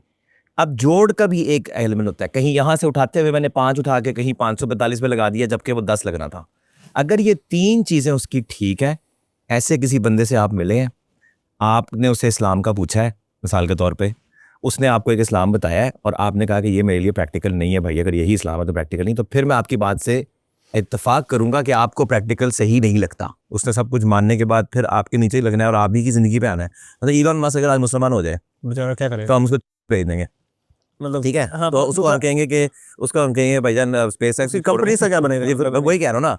तो अगर हमसे ये आउटपुट देनी है, अगर हमें ये थॉट प्रोसेस देना है किसी को, तो वो कहेगा यार I am living a much superior life than you, much bigger vision. मैं तो मार्स की बात कर रहा हूँ, ह्यूमैनिटी को मल्टी प्लैनेटरी बनाने की बात कर रहा हूँ, तुम मुझे कह रहे हो कि जो कि चले में बैठ जाओ, ठीक है। सो ये वाला मसला हमें समझना चाहिए भाई। आप बैठ रहे हैं, आप सोचें, आपको इलॉन मस्क का भजन, आप उनके अंदर थोड़ा सा जाए, वो आपसे आपको सीख के लाइफ थोड़ा सीखें, थोड़ा ये आप में कमियां 4 उन्होंने ये समझी नहीं आपकी बातें, और आपका जो मसला है उनको आपको टाइम देंगे, वो आपको सॉल्व भी कर देंगे, चले मुफ्त में कर देंगे, ठीक है। तो कुछ समझ में आती है बात की, ठीक है ना। लेकिन अगर आप इस तरह की बातें करें कि अब उसने पीछे एक पॉडकास्ट में कहा कि मैं क्रिएटर पे बिलीव करता हूँ, मैं तो पहले ये देखता था कि यार AI जनरेटर तो नहीं है, लेकिन मैं बड़ा खुश हुआ यार उस बात पे। मैंने कहा यार भाई चलो भाई ये मुझे उस डिबेट से इतनी खुशी नहीं हुई इतना उसके इस कहने से हुई कि उसने कहा there has to be universe came out of something. अब someone like him saying it, उसने कहा पीपल हैव डिफरेंट लेवल्स। तो यार इतना मैं भी यही कह रहा हूँ कि भाई गॉड तक तो पहुंचे ना भाई, इतना ही है कि भाई हम भी वही कहते हैं भाई जिसने भी बनाया है। हज़रत इब्राहीम अलैहिस्सलाम ने क्या कहा था? इब्राहीम अलैहिस्सलाम ने कहा था कि इन्नी वज्जहतु वजहिया लिल्लज़ी फ़तरा अस्समा, नाम नहीं लिया कि वो ये जिसने भी ये सब किया है मैं उसके ऊपर अपना, उसकी तरफ मैं अपना रुख करता हूँ, ठीक है। That's pretty much very very similar statement, मतलब नॉट फतवा बट वेरी सिमिलर स्टेटमेंट। मैं तो अपने टीचर से बात भी की इस पर कि भाई what do we say about him now, कि लेट्स से अगर मेरा हम उसे लगता है हम वो नहीं है लेकिन उधर कोई है, वो कौन है, उसको ढूंढ रहा है वो, तो क्या कहेंगे हम उसके बारे में, ठीक है ना। सो मेरा पॉइंट है कि ये आप स्टैंडर्ड रखें, ये आप स्टैंडर्ड रखें अपना, और इस स्टैंडर्ड के ऊपर फिर आपको हमेशा अपने आप को ठीक करने की तरफ आएंगे। आप एक कॉल ऑफ फील्ड में तजाद मरवा रहे हैं। ये बहुत से लोग बात करते हैं कि एथीज़म की एक बहुत बड़ी वजह हमारे अपने एक्शंस हैं। तो मैं इस बात में, मैं सो डिबेट से बात शुरू हुई थी, उसको हम पूरा साइकिल ना कंप्लीट कर दूं कि वो डिबेट से मेरा इस पर्सपेक्टिव ये है कि उसका फ़ायदा कुछ नहीं होगा सिवाय इसके कि अब शाबाशें मिल रही हैं, और हमने जो उसके बाद जो किया है मुबारक हो जी, ये पता नहीं क्या हमने शुरू कर दिया उसके बाद, और पीछे वो नारे लग रहे हैं। हाँ, जैसे यू वर्सेस मी था और मैं जीत गया। अरे किचन है वो बड़ी अच्छी मुझे बात कर रहे थे, वो ऐसी है कि यार एक अगर हम बहुत बेसिक बात है ना, हम तो गॉड पे इससे बिलीव करते हैं कि इससे सूरज की तरह बात है, ऐसे ही करते हैं। तो ये ऐसी बात है कि गाड़ी कैसे खड़ी हो और मैं आपको प्रूव कर दूं ये गाड़ी, आप नहीं मान रहे थे, तो बाद में कहूँगी मैंने प्रूव कर दिया गाड़ी गाड़ी है, गाड़ी गाड़ी। तो गाड़ी तो थी, मुझे तो कहना चाहिए यार बस शुक्र है समझ आई कि नहीं, पता नहीं, ये तो सीधी बात है। तो इसमें इतना जंपे लगाने की क्या जरूरत है? ये आपका छोटापन शो करती है कि आप कोई डिबेट जीत गए जी, ये छोटा मुबारकबाद हो रही है। आई थिंक ये सब की जरूरत नहीं थी, बस वो ठीक है। बाद में कहते हैं जी हमने बात की है, हज़रत के सामने रखी, जावेद साहब के सामने, अगर उनको समझ आ जाए हम तो दुआ गो हैं उनके लिए, और ये भी की है उन्होंने बात, मैं नहीं कहता उन्होंने नहीं की, लेकिन मुझे ऐसी डिबेट से फंडामेंटली ये इख्तिलाफ है कि ये debates can not take you very far. एक बंदे को आप हरा के तो नहीं जीत सकते ना, मतलब भाई जब आप सल्लल्लाहु अलैहि वसल्लम मौजूद थे तो फिर अबू जहल, वो सारे को मुसलमान होना चाहिए था। डिबेट तो जब वो डिबेट से कोई नतीजे निकलते तो फिर मतलब तो फिर तो इसका मतलब तो ऐसा नहीं है। हाँ, मेरे और तुम्हारे सवाल अगर मुसलमानों के सवाल हैं उनको आप एड्रेस करें।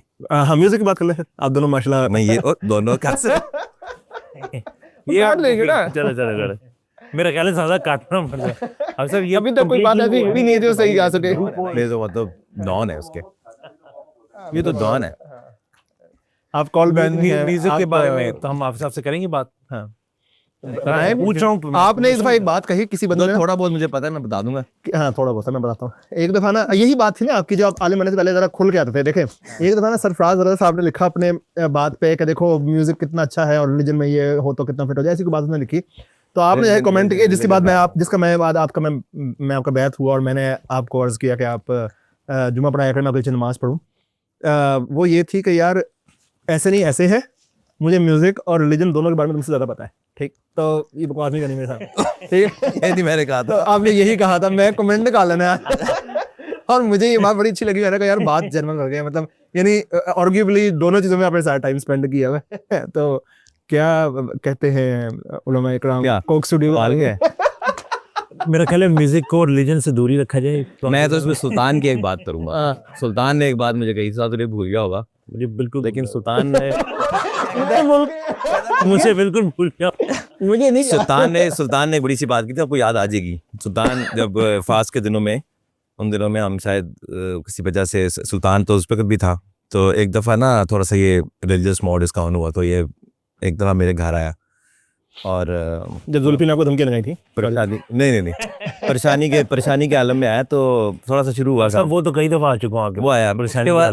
उसके बाद ये हुआ कि सुल्तान ने मुझे एक बात की। उसने कहा जब थोड़ा बहुत रिलीजन को पढ़ा, आधे और इमाम गजाली को पढ़ा था कुछ ऐसा, तो सुल्तान ने मुझे कहा कि अब साहब मुझे ऐसे लगता है कि जब आप ये सारा रिलीजन को पढ़ते हैं ना, उसमें जो उसकी डिफरेंट तरह की चीज़ों को, तो म्यूज़िक के बारे में ना पहली चीज़ ये पैदा होती है कि it's not that important, it's the discussion of there is so much to worry about than to just keep on talking about कि यार ये क्या है, करना चाहिए नहीं करना चाहिए। Like there is so much more to look up to and I really like that thing कि जब आप पूरे रिलीजन को देखते हैं, तो देर नमाज पे हमने इतना ज़्यादा देखा और चीज़ों पे देखा, तो वो उसमें ही अल्लाह को राज़ी करने के उसमें लगा रहता है, तो उसमें छूट ही जाता है ये थोड़ा सा, लाइक उस तरह से कि 24 घंटे करने वाला सीन लगता नहीं है ये कि 24 घंटे करना चाहिए, 2 घंटे कर लेना चाहिए।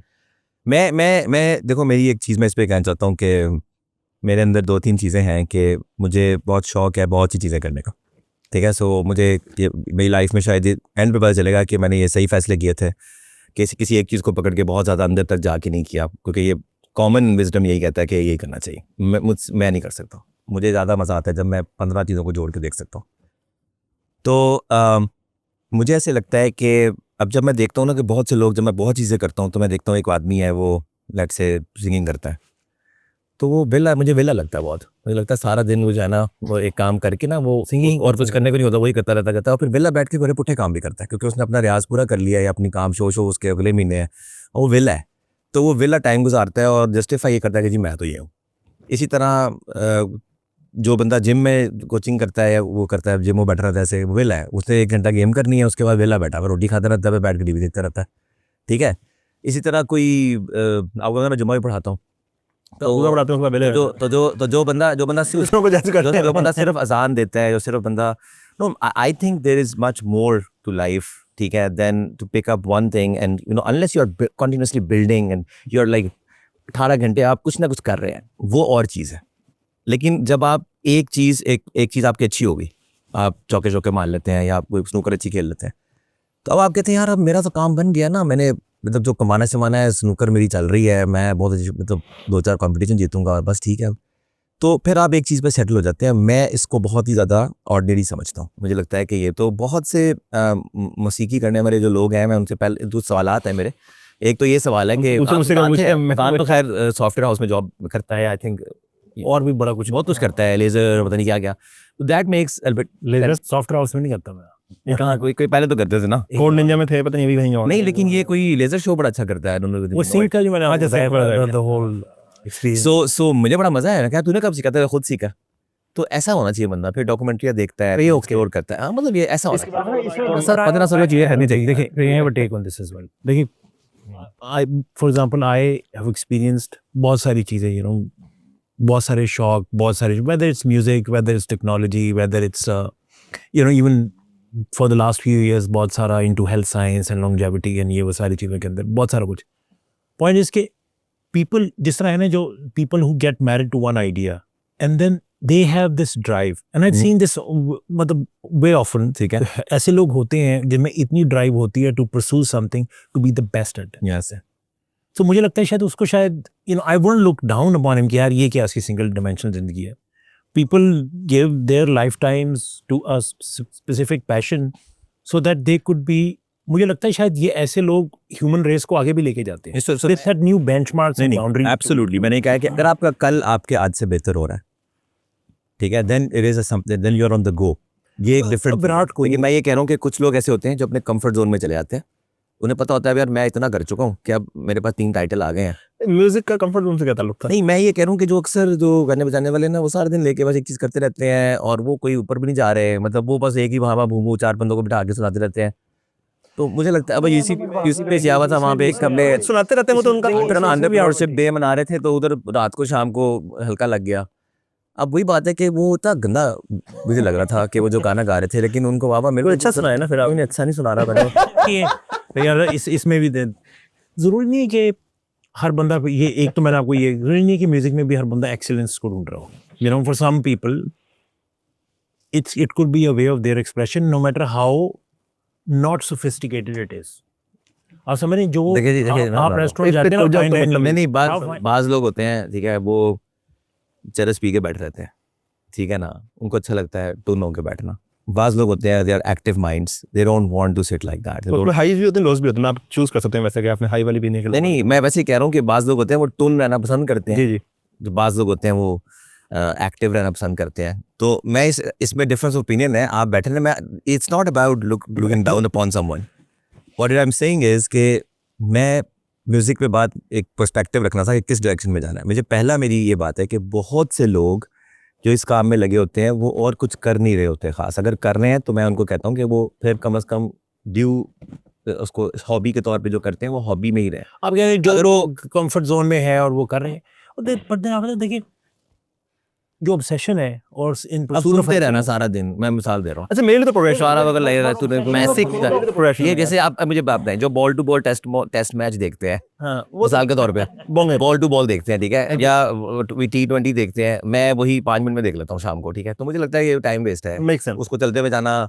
क्रिकेट तो गेंद फेंक के शॉट मारने का नाम है ना. तमाशाई तो होना ही दिखा रहा है, उसको भी देख रहे हैं. तमाशाई होना तो है ही टाइम वेस्ट ना. लेकिन जो जीन को ठीक कर रहे थे वो ठीक. मैंने इसलिए कहा वो नहीं, लेकिन मैं ये कह रहा हूँ कि बहुत सारे जो मैं तो सीख लूँ ना. मतलब सुनते रहते हो ना, बैठ के सुनते रहते हैं बस सारा दिन. मैं तो सीख लूँ ना. क्या सीखना? मैं तो कहता हूँ हर चीज. देखिए मैं ये तो आपको एक बात कोई स्टेटमेंट टू हाफिज साहब पॉइंट. अगर आप जिस नाम से ये बात मेरे से हर का पूछे करते आप जो मर्जी करें यार. देखिए इस बात मेरी तरफ से आप उल्टी सुराग लगाना सीखा है. इनफैक्ट वो भी तरह कोई नई स्किल एक्वायर करते हैं. Let's say if you have no idea about music for example and this is the first time you are doing it, it will literally physically develop certain parts of your brain that were not developed. नए neurons बनेंगे, नए connections बनेंगे, नया way of thinking होगा, नए circuits होंगे. In fact it is मतलब जितनी सारी स्टडीज कम आउट कि बच्चों को at younger age if you want them to be creative and problem solvers, and creative का मतलब कोई शायरी ही नहीं होता, even when they're working on technologies finding those solutions. जितनी different types of activities, whether sports, music, their brain develop differently and then they're able to look at things differently in many different ways and be much better problem solvers. के music के बारे में कहा जाता है कि ये 2 चीज़ों का नाम है, सुर और लय का, ठीक है ना. एक तरफ आपकी बीट है, रिदम और ट्यून, ठीक है. तो सुर होगा ट्यून ये होगा कि आप उस पिच को हिट करेंगे नहीं, ठीक है. और रिदम जो है ना वो टाइमिंग है उसकी, कि आप ड्यूरेशन बीट और ड्यूरेशन कितना देना, ठीक है. तो आप देखो कि अगर आप सुर की बात करो तो मैं हैरान होता हूँ कि अगर आपको मुझसे कहे कि मैं सुर में नहीं रहना चाहता, इसका ऑपोजिट क्या है कि मैं आप सुर में रहना चाहते हैं या नहीं रहना चाहते हैं. यानी आप सुर में बात करना चाहते हैं या गुफ्तगू या गुनगुनाना चाहते हैं या आप बेसुरा रहना चाहते हैं. तो व्हाई वुड यू चूज बेसुरापन? इट्स लाइक कि आप लुकनत के साथ बोलना चाहते हैं या फ्लो में बोलना चाहते हैं. तो आप मैं फ्लो में बोलना चाहता हूँ. तो इसी तरह आप अकड़ा के मुंह बोलना चाहते हैं या सॉफ्ट आवाज में, सॉफ्ट आवाज में. तो एक जब आप बोल रहे हैं तो you are choosing between whether you are in सुर और not. Okay, there is no third option. या आप सुरीले हैं या बेसुरे हैं. There is no third option है. वैसे ऑटो ट्यून नहीं, वो फिर सुर में कर देता है. वो तो ट्रांजिशन जो वो तो बेसुरे को सुर में कर रहा है ना. बट ये बाइनरी है. तो यूसीबी में वो बेसुरे थे सारे. अब रिदम के अंदर भी यही है कि जब आप rhythm comes little bit more when you are trying to sing something, melody में आप हैं, वो एक उसका बैलेंस है. ठीक है। अच्छा, उसमें आप ये देखो कि मेरे लिए ये बताएगा बेहतर, मैंने थोड़ा बहुत जो किया था उसके अंदर, थोड़ा बहुत नहीं मैं रिदम का ज़्यादा नहीं किया, मैंने रिदम की मेरी प्रैक्टिस कम है। तो बेसिकली उसके अंदर ये है कि आपका ना, आपके अंदर एक टाइमर चलता है, kind of an alarm that actually tells you that some duration is about to end, some cycle is about to end. क्योंकि वो इतनी चीज़ें ख्याल करना होता है जब आप when you are doing it, आप बहुत से एंगल्स को एक वक्त में पैरेलल में सिंक्रोनाइज करके चल रहे होते हैं। तो ये एबिलिटी है, मतलब आप वरना एक चीज़ को देखेंगे सुर में ज़्यादा खोल करेंगे तो रिदम से आउट हो जाएंगे, रिदम को देखेंगे तो सुर से आउट हो जाएंगे। तो फिर राग का एलिमेंट है कि उसके अंदर उस सुर को एक सर्टन एल्गोरिदम के तहत आपने रन, फिर उसके बाद उसके अंदर गले की 1000 चीज़ें कि एक सर्टन मैनिफेस्टेशन है, इमोशन और टेक्सचर को लेके आना। और rhythm is a much more complicated concept. I think जो ट्यून और मेलोडी वो आपको बड़ी इंट्यूटिव लगती है, आपको पता लग जाएगा। ये मैंने उल्टा सुना है वैसे, मैंने सुना है कि रिदम जैसे बहुत से बेसुरे singer they are in rhythm but they are out of tune. Rhythm is a difficult concept to deeply understand. अच्छा, यानी कि आप सरफेस पे obviously rhythm would be easier for you to understand, but जो उसकी डीपर अंडरस्टैंडिंग है, ताल की बात नहीं कर रहे आप, और पूरा ही देखें। So the way I define it is कि आपके पास एक जैसे लैंडस्केप होता है, आपके पास एक साउंडस्केप है। So you have time t is equal to 0 to time t is equal to n, that's a scape. उसमें अब आपने कार्विंग करनी है। सो वो जो नोट्स हैं, now these need to be fit into that scape. अब whether I can learn now, या वो आइडिया कि when you learn music and sports and all of these things, देखिए ह्यूमन नेचर, ये ह्यूमन एबिलिटी है, super power जो है, वो बेसिकली एब्स्ट्रैक्शंस को अंडरस्टैंड करना, मेमोरी नहीं है। आई थिंक ये अभी भी बहुत डिबेट हो रही है with AI and all that कि अच्छा यार ये हमने मॉडल्स ट्रेन कर लिए, ये ट्रिलियंस ऑफ पैरामीटर्स और मॉडल है, इंटेलिजेंस इज नाउ, टोकन्स आ गए, इंटेलिजेंस। मैं कृपाती को भी देखा, कहते हैं कि प्रोबेबली जो उसकी कॉग्निटिव कोर है, आउट ऑफ 10 ट्रिलियन पैरामीटर, शायद वो 1 बिलियन से भी कम की होगी। All of most of it is just memory. So humans की तो in fact the more things that we remember ना, हमारी वो कॉग्निटिव रीजनिंग कैपेबिलिटी को कम करती है, because our brain is not design to remember a lot of things, it's design to have those generalizations and abstractions. So the music way of thinking in an abstraction that you learn as a algorithm. You become better at pattern recognition. So it is different. It's a certain type of pattern recognition. Right? Similarly, sports में जब आपकी motor skills है, वो जो आती है, मैं एक बार coordination, that's again मैं एक बार लर्निंग की जो बात ये कर रहा है, एक तो मैंने आपको ये सिंक्रोनाइजेशन वाली बात कही थी, एक इन्होंने ये बात जो कही है बड़ी ज़बरदस्त बात है ये, कि आप एब्स्ट्रैक्ट उसमें चले जाते हो और आपको फिर बहुत कुछ समझ में आता है, बहुत से मुश्किल कॉन्सेप्ट भी शायद आसान हो जाए।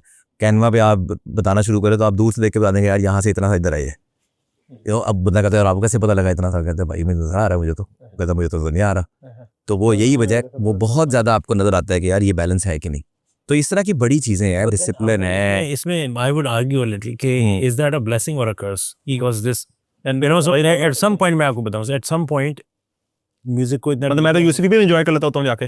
अब मैं आपको बताता हूँ, हम म्यूजिक को एट सम पॉइंट टाइम इतना ज़्यादा जो बैंड भी पूरा producing a lot of music fast के बाद के ज़माने में, कि देयर केम अ पॉइंट कि जब when I would my ears were tune के मैं जब गाना सुन रहा हूँ तो I lost the ability to enjoy songs, because my brain would go into dissecting कि अच्छा ये इसकी प्रोडक्शन कैसी है, अच्छा इसमें वो बेस नोट्स पे ये हो रहा है, साउंड स्टेजिंग कैसी हुई हुई है, क्या all of that stuff. So you lose the innocence of enjoying an art form perhaps. मैंने ये रिसेंटली ना अच्छा म्यूजिक समझ किया, तो मैं उसके बाद मैं वापस आपको मैं आप लोगों के सामने क्या ही बात कर रहा हूँ, मैं चुस्सी मार रहा हूँ, लेकिन वो बस फिर मज़ा नहीं आता उसका, आपको फील होना शुरू होता है यार ये अच्छा था। तो ना आप why don't you just listen to what is good, मतलब कोई ज़बरदस्ती तो नहीं है कि आपने हर चीज़ ही सुननी है। गुड तो सब इसी में बस, लेकिन ये इसकी बात है वो बड़ी डिफरेंट डायमेंशन है, वो ये है कि आप अच्छे में से भी वो चीज़ें ढूंढना शुरू कर देंगे उसमें, वो उसमें फिर मेरे ख्याल थोड़ा बैलेंस होना चाहिए ना, कि आप you have to देखें, I mean एक बात है कि एक मसला हम पढ़ते हैं उसमें, एक उसूल फ़िक़्ह में, उसमें ये होता है कि आप नमाज जो है ना वो किसी और लैंग्वेज में पढ़ सकते हैं कि नहीं, तो उसके अंदर मैं सिर्फ जितनी बात करनी है उतनी बात है, सिर्फ एक खास पॉइंट की तरफ इशारा कर रहा हूँ, खास पॉइंट की तरफ इशारा कर रहा हूँ और कुछ नहीं कह रहा भाई, खुदा का वास्ता। उसमें ये आता है कि इमाम अबू हनीफा रहमतुल्लाह अलैह का पहले ये था पॉइंट ऑफ व्यू के पढ़ सकते हैं, बाद में ही क्या कहना चाहिए उसने रिजू कर लिया था।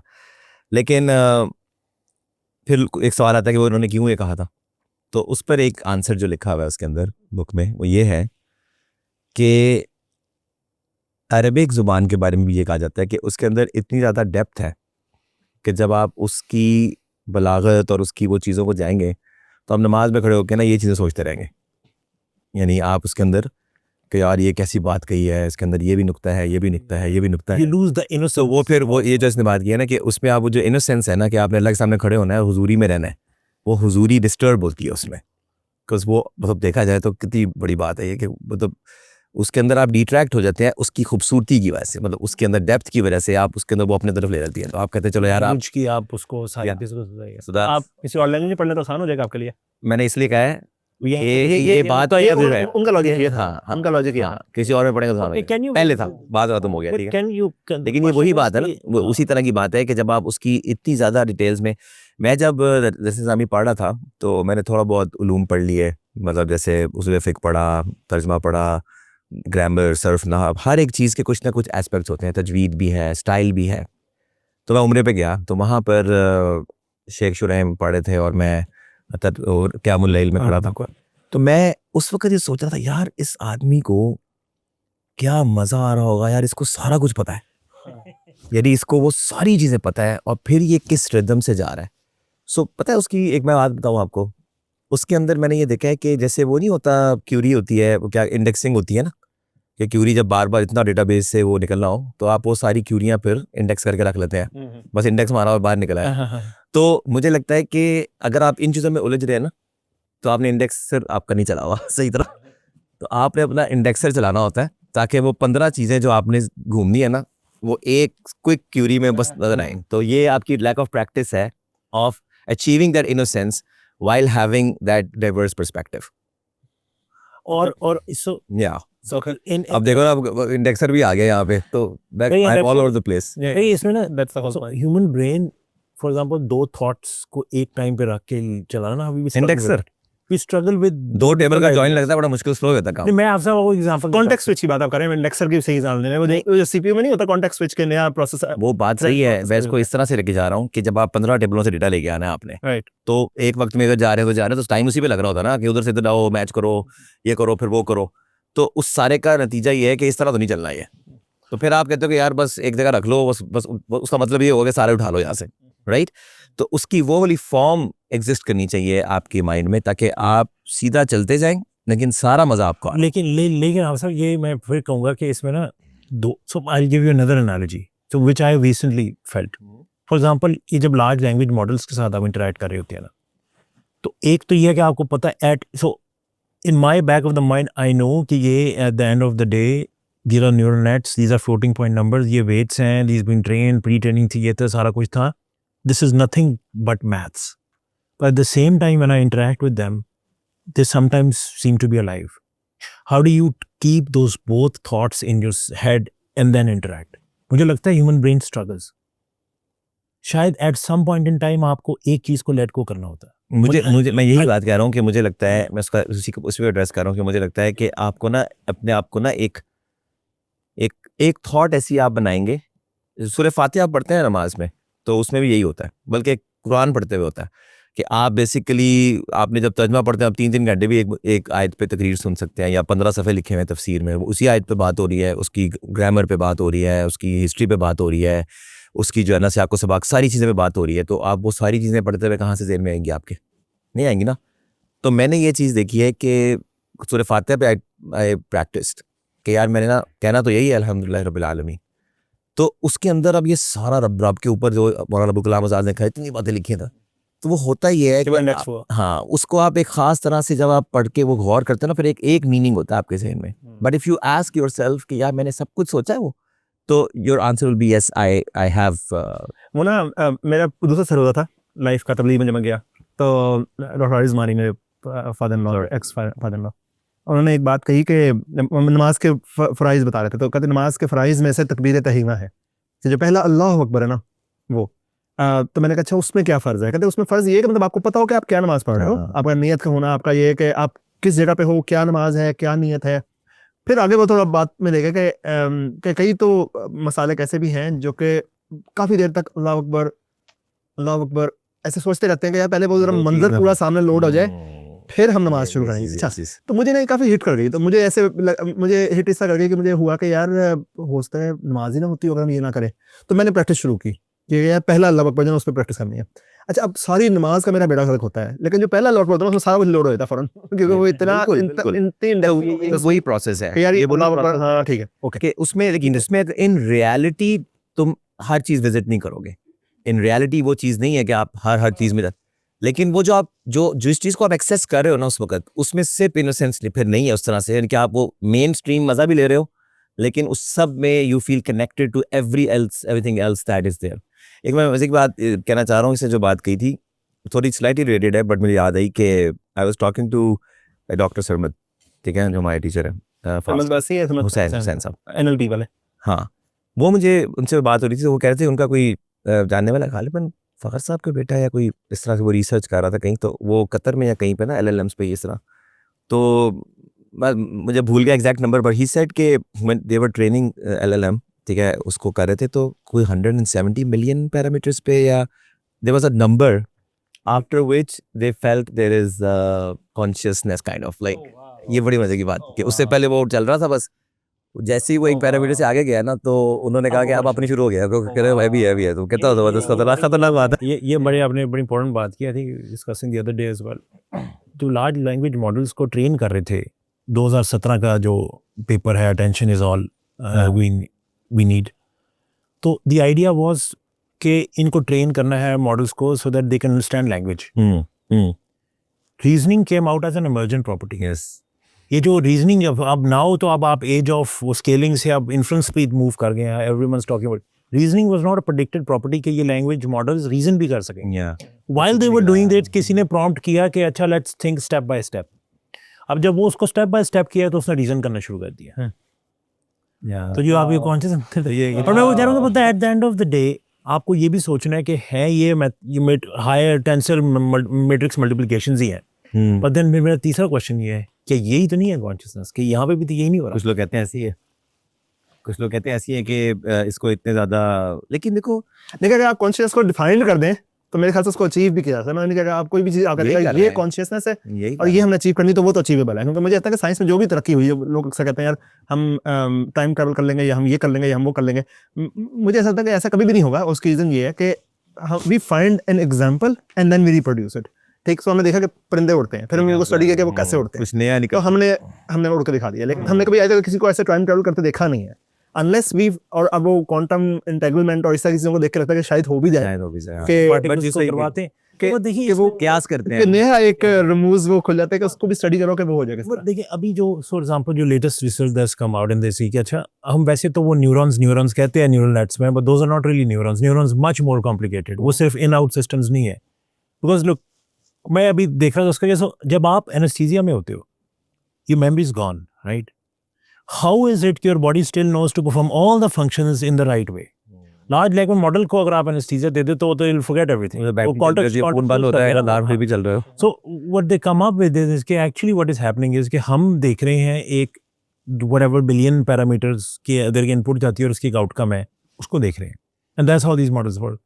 जो ह्यूमन ब्रेन बॉडी जो है वो एक्चुअली सब सिस्टम लेवल पे, सेलुलर लेवल पे निज़ाम है जो कि सेल्फ गवर्निंग है, जो कि खुद कुछ आउटपुट, उनके पास कॉम्पिटेंस है। Let's use the word competence, कि हर सब सिस्टम लेवल पे भी सेलुलर लेवल पे कॉम्पिटेंस है which is missing. Either that or a very long order has already been issued. Here you keep doing that unless a new order comes, and you're just doing it even though the main system is. Again, that means all of this tells me that there is God. Professor साहब देखिए Permission bias, लेकिन ठीक है, of course we believe that. मुझे बहुत foreign school आ जाता है, otherwise तो मैं कहूँगा ये तो चौर है. You feel lost. Otherwise you definitely feel lost. मैं हैरान होता हूँ कि when you are innocent question है कि जब आपको खुदा समझ में नहीं आता तो आप इतने इंटेलेक्चुअल होके वो करते हो, लेकिन जब आपको इनकार हो जाता है तो फिर आप कहते हैं ठीक है, सारा ठीक है।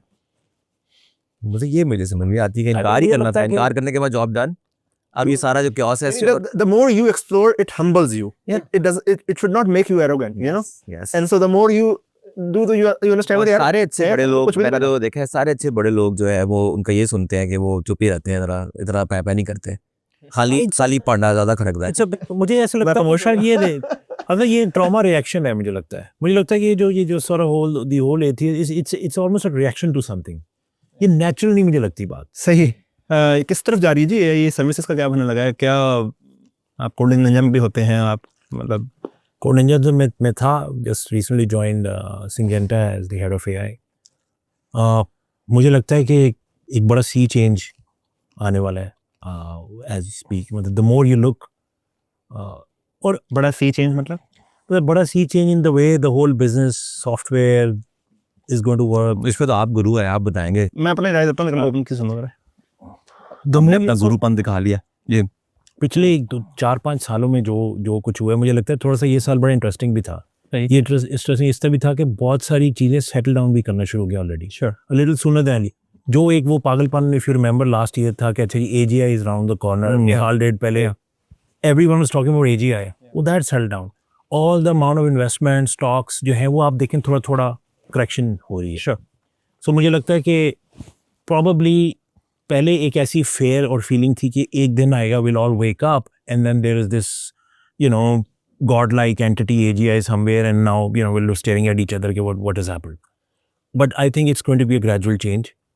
Probably everything points towards कि आएगा तो सही, but it will probably be just like कि जैसे इंटरनेट आया था उसने चेंज किया था। Now the world we live in, अगर आप इफ यू रिमेंबर 1998 में मैंने पाकिस्तान में जब आया इंटरनेट तो बहुत डिफरेंट दुनिया थी, बिजनेसेस, हाउ एवरीथिंग रैन। शायद ये थोड़ा सा ज़्यादा अब्रप्ट हो, इसका ज़्यादा इम्पैक्ट हो, but for sure around the corner, और that's how I think everything is going to change. Make sense. जो मुझे अब जो मुझे एक फीलिंग आती है लुकिंग एट थिंग्स, राइट, मतलब यानी ऑब्वियसली मैं ओरिजिनली बात कर रहा था कि whatever you can define precisely is achievable मेरे हिसाब से, यानी at some point of time we'll be able to achieve whatever we can define, क्योंकि there is a sample मौजूद है और उसको हम थोड़ा सा प्रोग्रेस करेंगे, समझेंगे, डिफाइन करेंगे, बेहतर करेंगे, मॉडल को अचीव कर लेंगे। जो AI की अडेप्शन इन बिजनेसेस है ना, सरप्राइजिंगली हम उसको एंटरप्राइज में कहीं भी नहीं देख रहे। ठीक, यानी स्टार्टअप वर्ल्ड में ही है ये बातें। सही है। अच्छा, ये भी है कि ये वो चाइना और US लेवल की बहस है, ये वेपनरी में कैसे आ जाए और वर्ल्ड डोमिनेंस में कैसे चला जाए, वो सारी बहसें अपनी जगह, लेकिन हम इसको प्रैक्टिकल बिजनेस के अंदर अभी कहीं पे नहीं देख रहे। सही, यानी हल्की हल्की अडेप्शन, थोड़ी थोड़ी AI में, कहीं चलो यार सपोर्ट डिपार्टमेंट को ऑटोमेट कर दो, फ्लाइट डिपार्टमेंट को ऑटोमेट कर दो, थोड़ा सा मैकेंजीज को ऑटोमेट कर दो, रिपोर्टिंग रन टाइम कर दो, लेकिन कोई बहुत ज़्यादा अडेप्शन नहीं है इसकी। यानी और US में सबसे कम अडेप्शन है, यानी सरप्राइजिंगली कि सबसे लोएस्ट अडेप्शन, जिसका सबसे हाईएस्ट इन्वेस्टमेंट है, US है। अच्छा, और अडेप्शन के बगैर the commercial side of AI will not be viable and hence करना क्या है? ये तब तक ही इसके स्टॉक्स की वैल्यू और सब रहेगी जब तक ये वर्ल्ड डोमिनेंस इससे ड्राइव हो रही है, जो कि हो रही है, राइट। लेकिन द मोमेंट ये ऐसा नहीं होगा तो इसकी कमर्शियल वाइबिलिटी नहीं है, hence it's a bubble in itself, लेकिन it's a huge bubble. It's a huge bubble, and I think the idea is कि by the time the whole bet is कि अगले 2-3 साल में ये जो let's say हम अब कहते हैं कि it was a year of agents, but now it's a decade of agents. वो year से decade पे टाइम फ्रेम शिफ्ट हो गया। अच्छा, मैं इस पे कुछ अर्ज करना चाहता हूँ। अगर आप जब आप डन हो, मैं सिर्फ उसमें जो फंडामेंटल इश्यूज थे, फॉर एग्जांपल hallucinations, अब yes if there are hallucinations, बहुत सारे users business cases would fail। आप नहीं एंटरप्राइज अडॉप्शन करवा सकते अगर मॉडल यूसिनेट कर रहा है, specially if it's on a mission critical. आपको देखें डेटा डैशबोर्ड भी अगर आपको बनाना है जो कि AI प्रिपेयर करके दे, अगर वहाँ में भी हेलुसिनेट करता है वो, तो there is a problem. You can never be sitting in a board room meeting and looking at companies financials और वहाँ पे हेलुसिनेट हुआ है। But the whole bet is 2-3-4 whatever that time comes, जो आप स्केलिंग लॉस से चले जहाँ हैं, बट अब इन्फ्लुएंस के ऊपर जितना कुछ हो रहा है, इवैल्स के ऊपर, बाकी जो यूज आप हर देखेंगे वीक, अब क्लॉड ने कुछ रिलीज़ कर दिया है, मॉडल इंप्रूव हो गया है, नई टेक्निक्स आ गई हैं जी, अब स्किल्स की बात हो रही है जी, स्किल्स इन्वेंट कर लिए हैं, whatever, it will convert to that and that's where that value creation would happen, that's the bet. So अभी ऐसा भी साइन नहीं है कि यू कुड से कि अच्छा नहीं होगा, so by the looks of it sort of is going to happen, शायद उतने अब्रप्टली नहीं जितना वी थॉट के ये हो। सो मेरा इसमें तो स्लाइटली डिफरेंट एंगल है, वो ये है कि somehow I've lost interest in this debate. Okay, चले। So उसकी वजह मैं बताता हूँ आपको। मैंने जो क्या that I'm working on this educational thing and all. Yeah.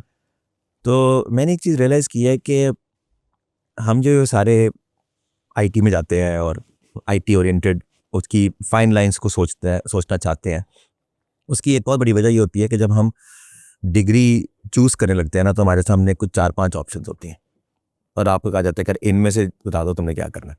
तो हम उनकी रिलेटिव्स रैंकिंग करते हैं और हम उसमें से एक पिक कर लेते हैं। But life is not about those 5-6 programs. Life is much, life का जो सर्कल है, जो पूरा जो उसका एक उसकी जो रियलिटी है, उसमें बहुत कुछ है। मतलब आपने जो कपड़े पहने हुए हैं उसका ना ताल्लुक आपकी BBA से है, मतलब डायरेक्टली जॉब स्किल सीखेंगे, ना उसका ताल्लुक आपकी प्रोग्रामिंग सीखने से। वो आपको कपड़े जिस्म ढांपने से एक नीड है जिसको पूरा करना है, और उसमें बहुत से लोग कर रहे हैं।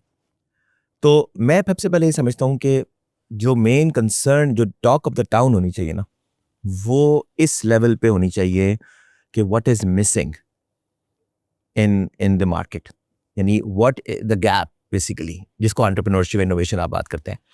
The main discussion should be around that when we discuss the trends of adoption of the way things are happening.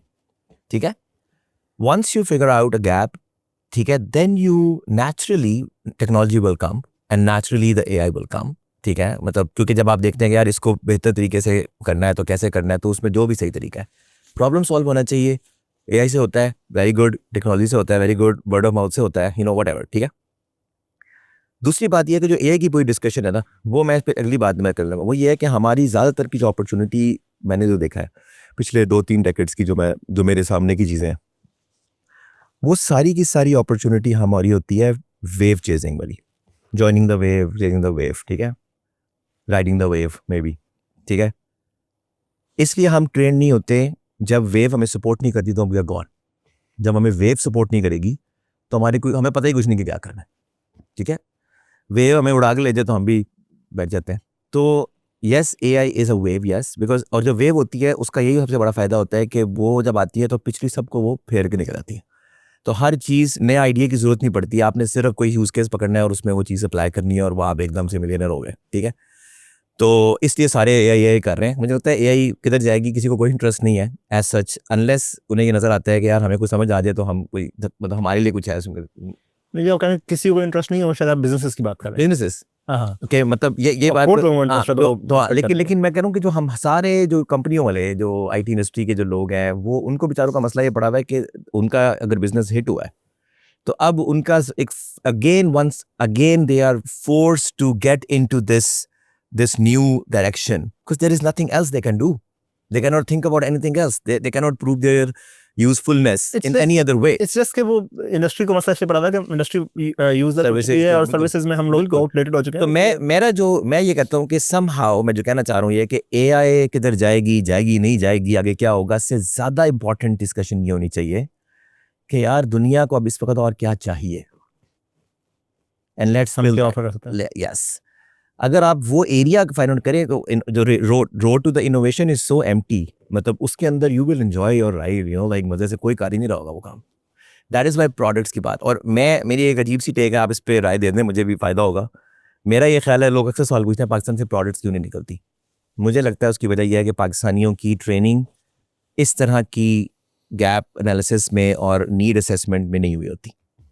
और ये जितने लोग हैं ना, ये मी टूज होते हैं या वेव चेजर्स होते हैं, या फिर ये बेसिकली ख्वाहिशात पाल लेते हैं, और या फिर वही ट्रेनिंग का मतलब ये होता है ना कि हर चीज़ जो सामने नज़र आती है ज़रूरी नहीं कि उसके अंदर उतना जूस हो, तो उसके एक तरीका है आगे तक जाने का, तो उसकी ट्रेनिंग नहीं होती बहुत ज़्यादा। ट्रेनिंग नहीं होती, और दूसरा के टैलेंट भी नहीं है, वैसे टैलेंट भी नहीं है, लेकिन स्टार्ट, यानी जो होता क्या है कि जो प्रॉब्लम बड़ा आइडिया होता है ना, वो स्टार्ट बहुत एक छोटी सी आवारागर्दी से होता है। ठीक, उस आवारागर्दी को कोई बड़ा सेठ स्पॉन्सर करता है तो वो आवारागर्दी बढ़ना शुरू होती है, आप नेक्स्ट लेवल की आवारागर्दी करते हो, फिर आप नेक्स्ट लेवल करते हो, फिर आप उसके अंदर प्रो बनते हो, फिर ChatGPT आता है मार्केट में। ठीक, वो कोई सेठ ऐसा मिलेगा नहीं जो इस आवारागर्दी को एंटरटेन करे। ये सेठ जो हैं ये बैठे हुए हैं यूएस के अंदर, hence they are attracting all the आवारागर्द्स टुवर्ड्स देयर ओन प्लेस। यहाँ बैठ कर आवारागर्दी करो रोजगार, तो अगर आ भी जाएगा ऐसा आइडिया तो वो उधर अट्रैक्ट हो जाएगा, वो यहाँ पे आएगा नहीं। बिल्कुल ठीक है, ये बात सही, ये बात भी सही है। लेकिन issue is not really the idea, इतने ये आइडियाज भी कितने ही निकले हैं कि जो यहाँ से उधर तक गए हैं, बहुत कम है मेरे ख्याल से। हाँ, ये भी कम है। उसकी वजह यही है ना कि उनको they have nothing to show, उनका दिमाग उस तरह नहीं चलता कि वो प्रोडक्ट मार्केट फिट। मैं ये बात करता हूँ कि हमें ये सॉफ्टवेयर हाउस वालों को किसने ये बात बताई है, मतलब Dave Singh aside and systems and all that stuff, ठीक है, किसने आपको ये बताया कि people are looking for PHP developers? Like, how do you know? How do you know people are looking for you? Because you can't find any. Because it's like there should be a need जो कि आपने बजना है और आपने. अब मैं education की बात आपको करता हूँ. मैं स्टेटस लगाता हूँ, मुझे इंक्वायरीज आती हैं. वो मुझे कभी मेजेंटो पे नहीं आई थी. नहीं आती भाई. हम मेजेंटो के कंपनियों को जा के कह रहे हैं लोग, नहीं, उनके घर घुस गए हैं, स्टेज पे चढ़ के मैं तकरीर कर आया हूँ. किसी ने मुझे नहीं कहा कि मुझे मेजेंटो चाहिए. लेकिन जब मैं ये बात कर रहा हूँ या 4 बंदों में बैठे बाद 2 बंदे मुझसे पूछ लेते हैं जी आप क्या पढ़ाते हैं क्या, क्योंकि एक पेन है. There is a real gap. When you talk about that you enjoy it कि यार ये सही जगह पे जा रहा हूँ मैं. तो जब आपके पास वो नहीं है तो ये सारे जो बैठे हुए हैं कंपनियां खोल के, ऊपर से मैं ये भी कहता हूँ कि ये कंपनी अब तो बिल्कुल भी ये इंडस्ट्री में कंपनी सपोर्टिव नहीं, कंपनी सपोर्टिंग नहीं है. ये मंडी ऑफ फ्रीलांसर्स है. It's not basically industry. एमी बनाई हुई है, एमी बनाई भी हुई है और डाइंग भी है. हाँ. और मुझे अब ये भी लगता है, एक और जुमला ये लगता है कि I think there will be winners coming out of this entire journey of. क्योंकि अभी एक्विजिशन नहीं हो रही, सिस्टम्स की हुई, बाकी सब कॉन्फ्रेंस की गई है.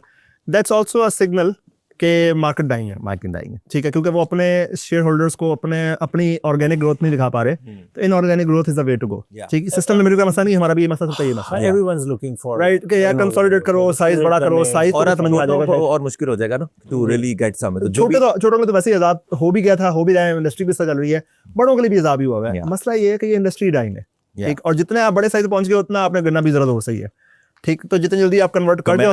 बिल्कुल. तो मैंने आपसे जो आर्टिकल पे लिखा था कि बेसिकली भाई मैंने तो रियलाइज़ ये किया कि भाई अगर मेरे रेवेन्यूज़ हैं सो आई नीड टू डिसाइड कि मैंने अगले 10 साल 15 साल कौन सी लड़ाई लड़नी है. ठीक है, मेरी उम्र के जो भी हैं CEOs मैं उनको ये कहूँगा, क्योंकि अगर आप 48-45 में जाके 0 पे आए ना, अगले 4-5 साल बाद बड़े मसले होंगे. अच्छा, मसला पता क्या है, हमारे लेवल पे अगर पहुंचना है, मेरे लेवल पे, आसिफ के लेवल पे, बाकी सबके लेवल पे, पॉइंट ये है कि हम रोड पे नहीं आएंगे.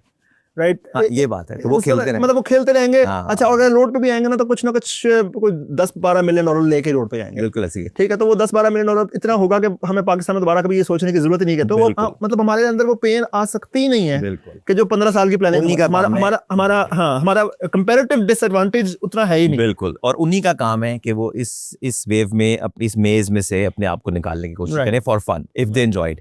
But I've heard you saying that you enjoy this entire thing. So I think anyone this is the way to go.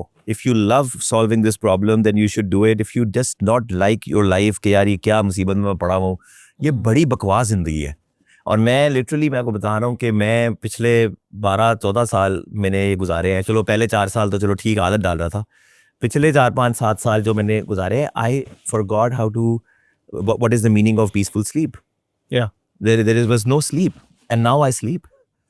ठीक है, and I have time. अगर आपकी ज़िंदगी सही मीनिंगफुल काम कर रही है तो आपको टाइम भी मिलना चाहिए. एक नेचुरल बैलेंस होना चाहिए आपकी ज़िंदगी में. वो नहीं था. बैठे में इधर फ़ोन आ जाएगा, अभी फ़ोन आ जाएगा जी, डिप्लॉयमेंट करो, मुसीबत अजाब. ठीक है, और मैं ना जब मैं थोड़ा सा पीछे हटा और मेरे कुछ डेवलपर्स इसको देख रहे तो मैं कसम से उनके लिए दुआ करता था, या अल्लाह इनको भी ऐसी ज़िंदगी दे. बेचारे भाई, आप तुम घर नहीं गए, नहीं मैं जी बैठा हुआ वेट कर रहा हूँ. बड़ी गंदी ज़िंदगी है, सजा है.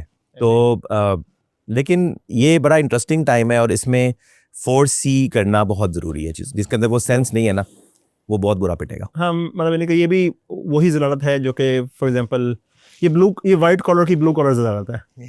यानी ये कॉल में जाना है. And the last thing you want is that you are thrown out of this entire system with nothing at hand, because you keep on losing money, all the savings, because ये तो इतने ऊपर जाके 10-15 साल company चलाई और सब कुछ उड़ा के बाहर निकले. तो calling the shot is the most important thing. Calling the shot is important.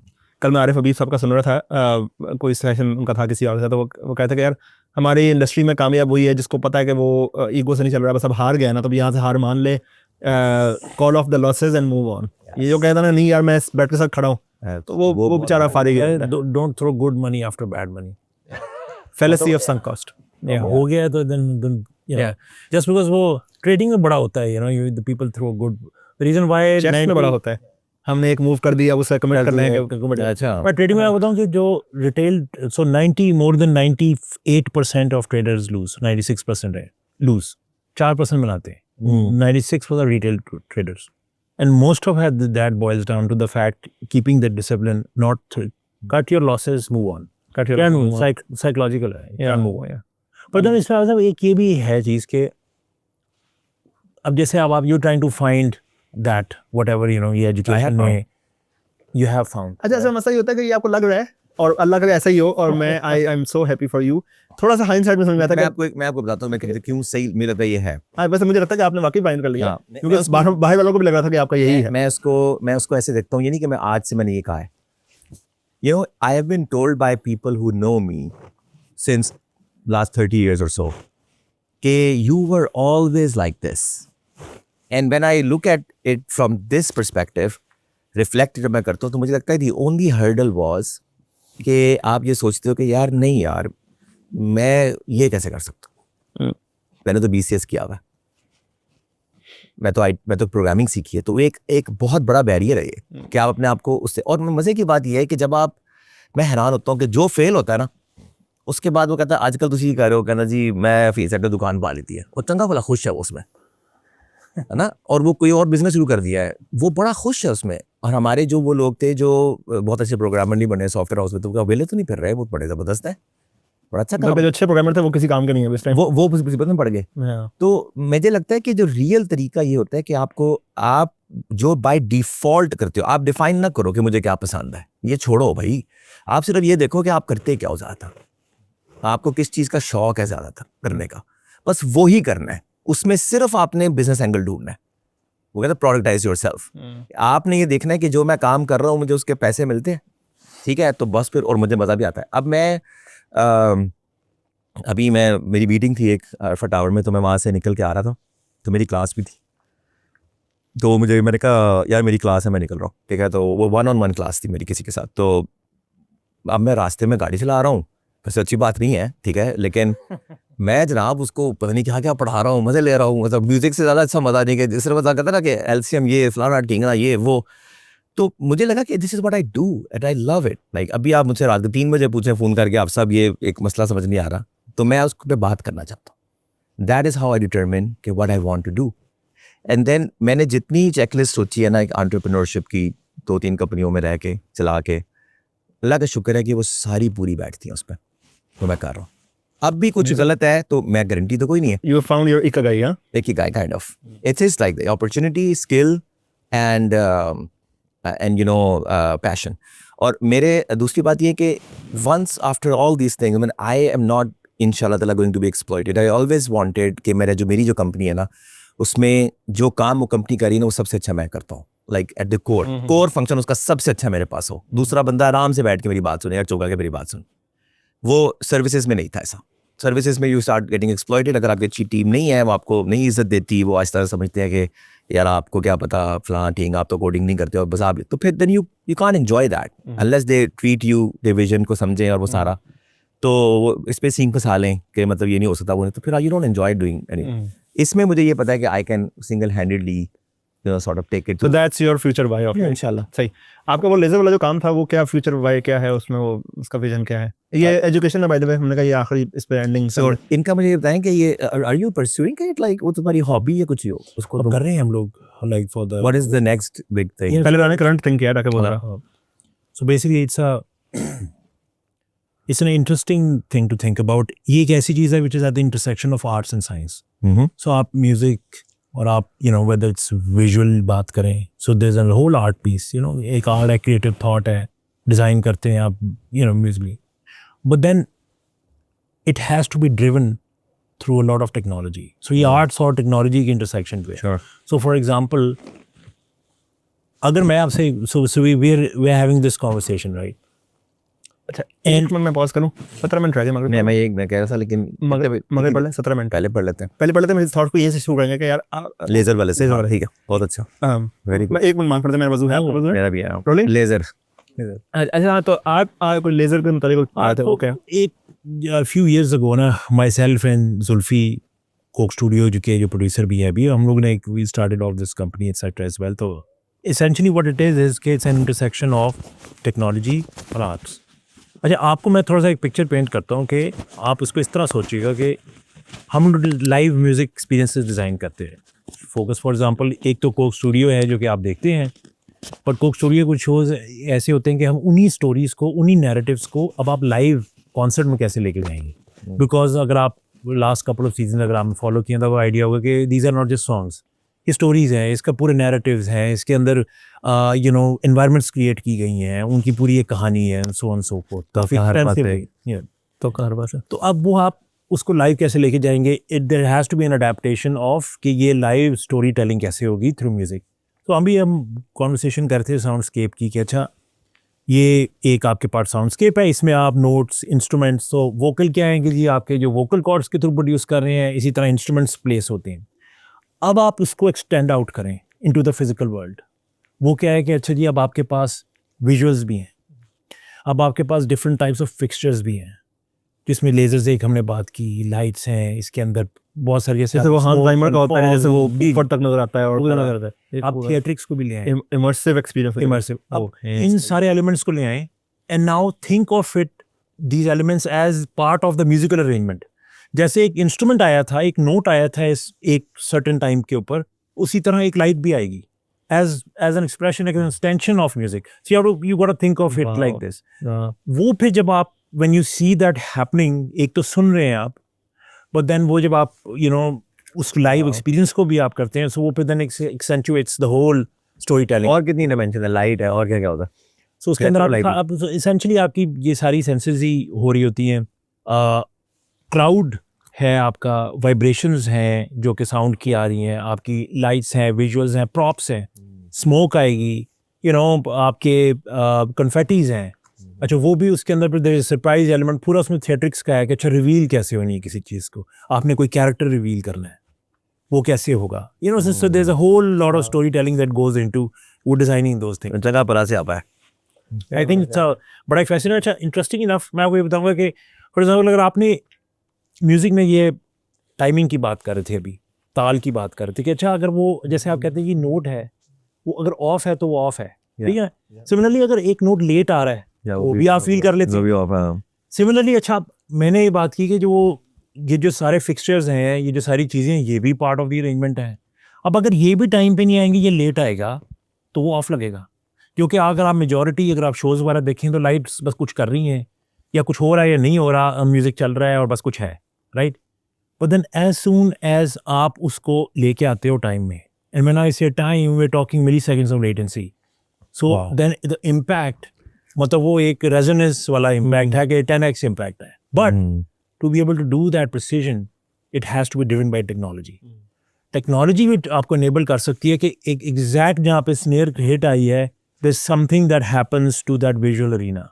वो फिर उसके अंदर आपकी स्क्रिप्टिंग लैंग्वेजेस हैं, उसके अंदर आपके कंसोल्स हैं, हार्डवेयर है, सॉफ्टवेयर है। यार पाकिस्तान में पुल ऑफ करना चाह रहे हैं कि अब हम इंटरनेशनली तो कर रहे हैं, हमने पाकिस्तान में भी कुछ चीज़ें की हैं और हम इसको हम फर्दर पाकिस्तान में भी so we shaping this up. इसमें technology, training, equipment, I mean it's a full endeavour जो कि हम लोग करते हैं बाहर। एंड तो इसकी डेमोन्स्ट्रेशन कॉन्सर्ट्स पे ही होगी या कॉन्सर्ट्स अलग से भी कुछ होता है? वैसे तो अगर आपको डिज़ाइन की मैं बात करूं तो very sophisticated physics based simulation, और मैं इंटरेस्टिंग अब जनरेटिव एआई बेस्ड जो चीज़ें हैं तो न्यू ईयर से करना चाहिए आपको कुछ। मैं अब आपको मैं इंटरेस्टिंग बताऊं, I know you should following what Nvidia and Google are doing, जो वर्ल्ड फाउंडेशन मॉडल्स हैं, जिनी है एनवीडिया का, कॉस्मो का जो है, एसेंशली आप क्या कर रहे हो कि now you are not putting in physics equations. जैसे अनरियल इंजन में तो वो इक्वेशन है फिजिक्स बेस्ड है। Now you're training models through real and synthetic data के मॉडल्स जनरेटिव तरीके से यू नो फंक्शन जिसको कहते हैं general function approximators physics learn कर जाएं without even defining that, and now then they can describe the world. So अब वो टेक्नोलॉजी भी इसमें आ रही है कि अच्छा you know what, before I even do the show I can run the show in its exact entirety, उसकी सारी की सारी physics, उसके सारा I can create those environments and I know कि this is how it's going to look like, exactly look like, and that's how it's going to execute. I think वो बड़ा एक fascinating है जो कि with some of these techniques, generative AI that we're looking at, से हो सकता है। Amazing.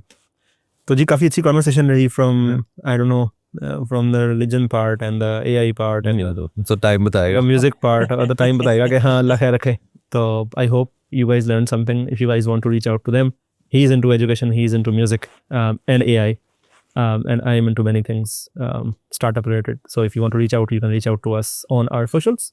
Facebook for you people can reach out to नहीं all LinkedIn, platforms. Insta, all मेरा platforms टिकटॉक are चैनल सारे। भी है, अच्छा आपका टिकटॉक भी भी है है। ओ भाई वाह सो अदरीस साहब टिकटॉकर टिकटॉकर, इंस्टाग्रामर, उफ लिंक्डइनर, यूट्यूबर। फेसबुकर. द म्यूजिक मौलवी क्या सॉरी आपका I Instagram- am Sorry, what I am. नहीं मैंने कौन जज हु एम आई टू जज मेरा तो The अपने हालात moment you like, put weight on any of the aspects related to me, that मैं आपका इंस्टाग्राम यूआरएल पूछा था मतलब आपका वो क्या है मुझे नहीं पता. आप सब एक मल्टी मतलब डायमेंशनल इंसान है, मल्टीनेशनल और मल्टी डायमेंशनल ही आप रखते जी, हैं जी। हैंडल भी। तो मैं तो मल्टी डायमेंशनल बोला था लेकिन आपको लगा कि वैसे तो म्यूजिक पे ज़्यादा मैं एम्फसाइज कर गया खैर thank you so much everyone see you again in the next episode